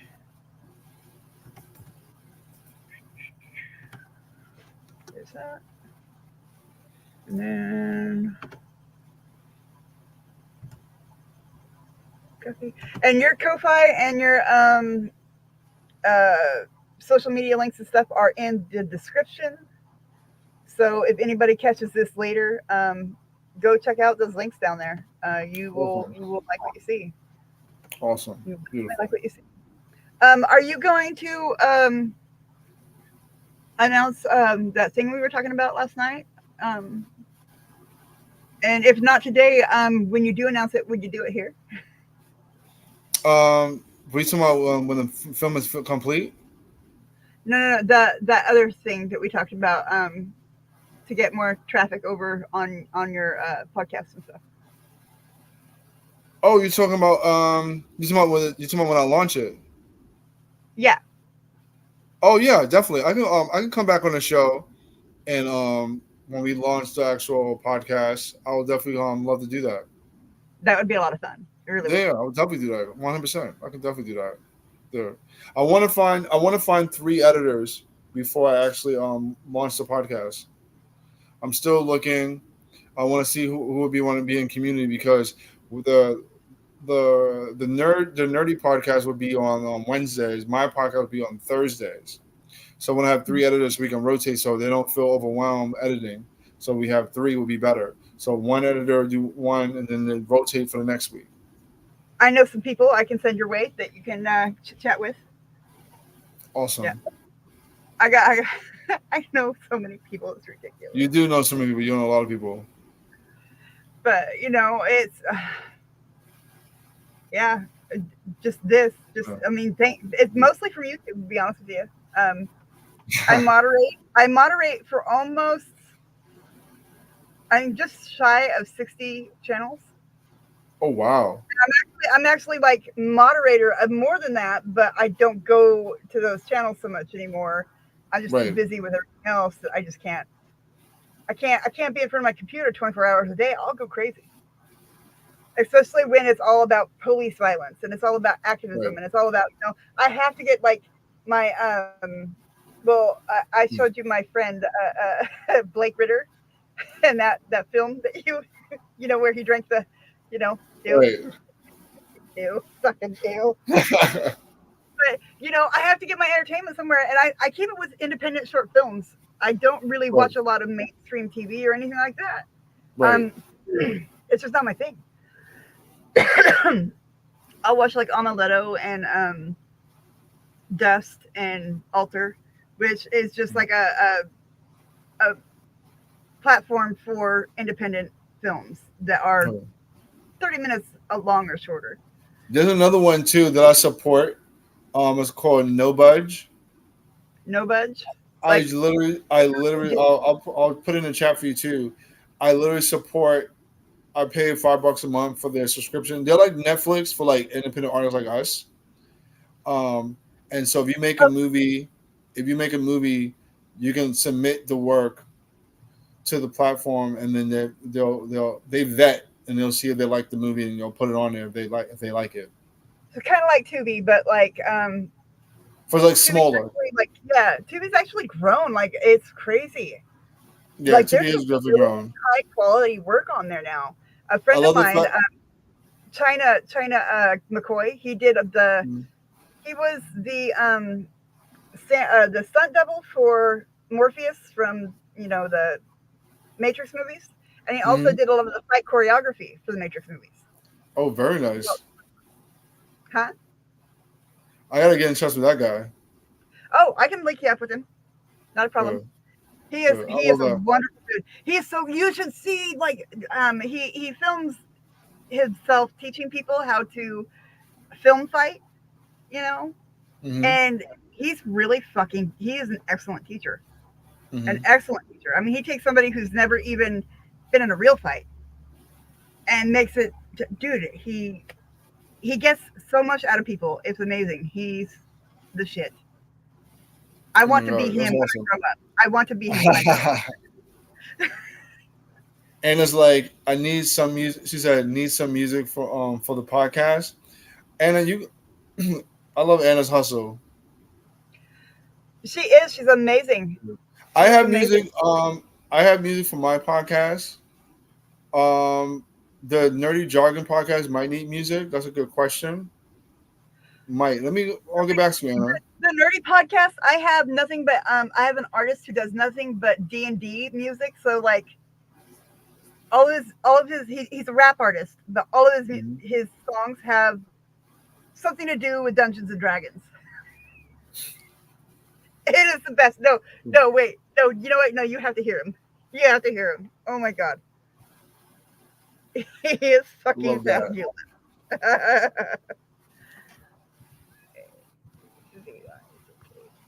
He is such an awesome person. He also he runs a channel called Man Shorts, and they've got like crazy Man Is Shorts. it Man Shorts? Oh my god. And yeah, I love this guy so much. Present, share screen. There we go. Entering a rage takes no time itself, but a barbarian can do it only during his or her action, not in response to someone else's action. A barbarian can climb to a rage a certain number of times per day. In a rage, a barbarian temporarily gains a +4 bonus to strength, a +4 bonus to constitution, and a +2 morale bonus on will saves. But he takes a -2 penalty to armor class. I'm an orc barbarian, pay no attention to the skulls I'm carrying. Spend all damn night looking for a good fight. Anybody wanna step up on sight, I'll bury him. I put the party on my back, and that's not bragging, homie, that's fact. I got a great axe and I'm ready to attack. I never lay back, no time to relax. Look, everybody always wanna come for me, until they understand that they can't run from me. As you can see, it's fun for me, cause there ain't nothing you could do that ain't already been done to me. Man, I'm hungry, fiending for a feast. Gotta satiate the belly of the beast. Better go call your priest and let him know that the monster is off of his leash. Again, a barbarian can climb to a rage a certain number of times per day. In a rage, a barbarian temporarily gains a +4 bonus to strength, a +4 bonus to constitution, and a +2 morale bonus on will saves. But he takes a -2 penalty to armor class. Everybody want to talk about rank or how much gold they can put in the bank. So the real shit pops off all of a sudden. You got a couple enemies on your flank. Lucky for y'all, I'm a tank. Slicing and dicing, inviting them all to be walking the plank. I just want to make sure that when the smoke clears, that y'all understand who you need to thank. I'm Hoobastank, just looking for a reason. Point blank, it's slaughtering season. I'm in the bee, making them bleed. I'm a demon, I'm a legion, heathen in the region. Indeed, I'm a stampede, I'm scary. Monster, murdering mercenaries. Execution extraordinary. Killer jelly filling up mortuaries. I'm about to run up on them like a Tarrasque. I would recommend you take a minute to think about what you're doing if you want to get out of here with your life. Well, anyway, that's one of his songs. He has better songs than that one. That was just the first one that popped up. But yeah, I fucking love this. I love that guy to death. And his Man Shorts is actually about a group of goofballs who sit down and play Dungeons and Dragons. Go figure. And so they act out these shorts that are just convoluted and ridiculous and hilarious, and I fucking love them. I'm honored to work with him simply because I'm also a major fucking fan of his too. Right. I love his work. And lately he's been getting really down and like just depressed. He feels like he's been doing this show for 15 fucking years. He's getting yeah. That's crazy. They have like God, I don't know, a couple 100,000 followers and they are loyal as fuck followers too. They put out a video and within 6 hours they have more views than they do subscribers. That's insane. That is a perfect ratio. We gotta work with those guys. Ratio. He's amazing. He is an amazing person. Very sweet guy. I got him put on college radio here not too long ago with DJ BJ Clark, and as soon as he got on that station, it was easy. It was like clockwork. I was able to get him on a bunch of other stations. Like nobody was saying no to him. So I'm hoping that his shit will blow up here soon because it needs to. He's been doing it for so long, and I don't want him to stop doing it because I'm still a fan. Right. Again, another group. Did they got a video yet? A music video? I don't. The only like music video that he has really is just like him rapping to this beat in his car, and I think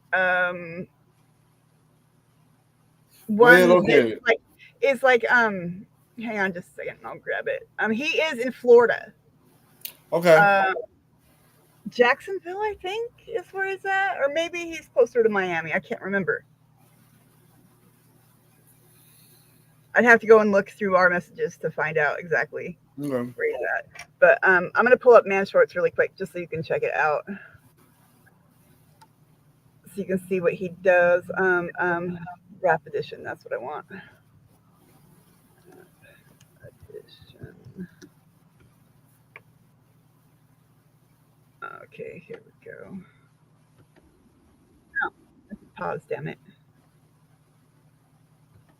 I really, you know what? I have a brand new computer sitting in the house. I should really be using it, but I like my dinosaur. I'm used to it. Man shorts. I don't care. I really don't care what we do, what edition we play today. It's up to y'all. Oh, well, if that's the case, I want to play Snowflake Edition again. Guys, there is some serious potential in that campaign. No way, that's a dead end. We should do Conspiracy Edition. Or Florida. I mean, I'm cool with anything. So long I want to shoot that next. there ain't nothing wrong with Cousin getting hitched. I'm the captain. I got a 2. I was just airing out my penis, man. +5 bachelorette bonus. I love Uncle Dwayne. Dude, are you okay? No, I'm not.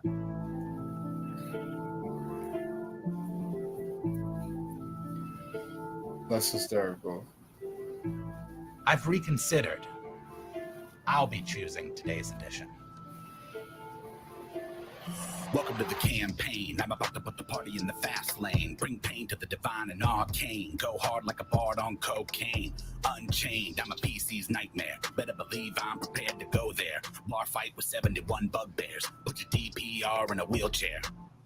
This is the way that it goes. Everyone knows I keep them up on their toes. I never run out of foes, so I suppose you should be practicing those. Put a quest up in the northwest, railroad you to the southeast. Won't develop a good storyline for like 3 sessions at least. I don't really want to kill you, but the DM gotta do what the DM gotta do. And if you're gonna be coming with an attitude, let me remind you of all of the latitude I've been allowing you. You're ungrateful.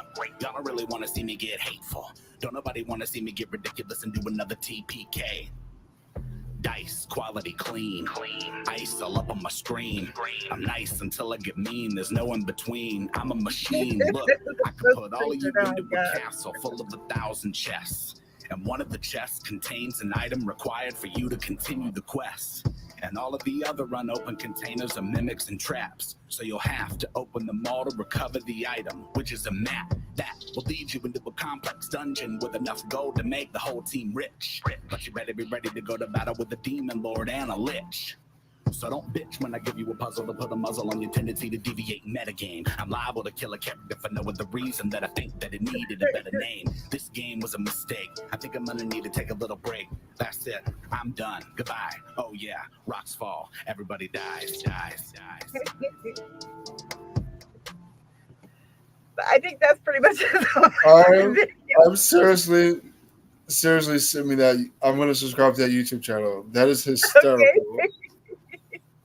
Oh my god, you should. Oh my god. They have this imaginary dude who like is like their arch enemy in the D&D world, and fucking the shit that. Oh my god, they're just ridiculous. They're fucking ridiculous. I love them. And all their videos, they keep them short, you know. So I think their longest one that I've ever seen is probably like 12 or 14 minutes long. Right. So they're giving you just enough to where it's like, I want more of that. Right. And it's perfect because I've seen some other D&D shows where they last hours, and I'm just like, no, I'm not here for this. Yeah.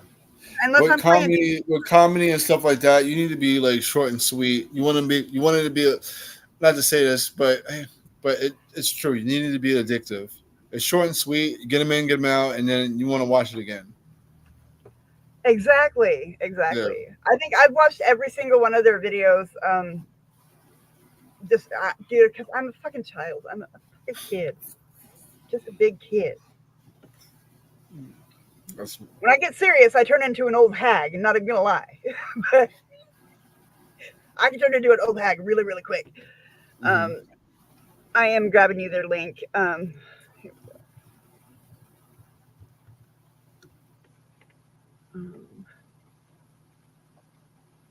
And no, did we lose you? No, I'm here. Okay, I thought you paused for a second. Oh, yeah. Do that. I apologize. I'm just over here trying to fucking figure out life. Yeah, we all are. Seriously, we all are. Okay, so I'm putting that in the private chat, and then I'm also going to put it in the comment section too, just so that if Anna wants to follow, she can. I think it's us and 2 other people, or 3 other people that are in here right now. Everybody's gone, but we've had quite a few people pop in. It's actually getting pretty late. We should probably call it a night. I'm going to send this to edit it any way that you want to. The next one will go smoother because I will be in the house instead of out here. And yeah, no, it's all good. And, what I make out of it, I'll send to you too. So you want me to do you want me to send you the download? Because I can. You want me to download it and send it to you like MP4, or how do you want it? No. You can. I would say like, you talking about like the long version or like the one when you edit it? Yeah, I was just gonna send you the long version so that you could edit it yourself, because I don't know what you want to keep. I mean, yeah, whatever you want to do, whatever you think is better for you, that's fine. I'm okay with that. Okay. Yeah, I swear I'll download the long version and send it to you. Okay. Do you use the Google fucking what do you call it? Drive. You talking about Google Drive? Yes. Yeah. Okay. I will send it via Google Drive because it'll be big. Yeah. I guess we'll call it a night. I will. First thing I'm going to do though when I jump off here is I'm going to jump over to Instagram and set up a conversation fucking thing for us. No, yeah, it's fine. Yeah, I'm gonna grab some dinner because I have not eaten dinner yet. Yeah, go eat some food and have a great night. Thank you so much for coming by. Oh, Noli, you've been amazing. This has been awesome. The chat's been great. The 2 other guests we had on the show earlier, it was a DC Smith, correct? DC Smith and David's World. David. Yeah. David, you really have seriously. You have a great. Oh my God, Anna! David wants to work with you. Yeah. I want to work. I want to work with Anna. Yeah, dude. Everybody wants to work with Anna. She's fucking fabulous. I love her. All right. Good night, guys. You should have Anna on as a guest. You should have Anna on as a guest. She was supposed to be up here.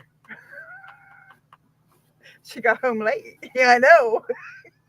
Whoa! Wow. Okay. I'm not in it. I full on plan to. All right. Have a good night. Bye, everybody.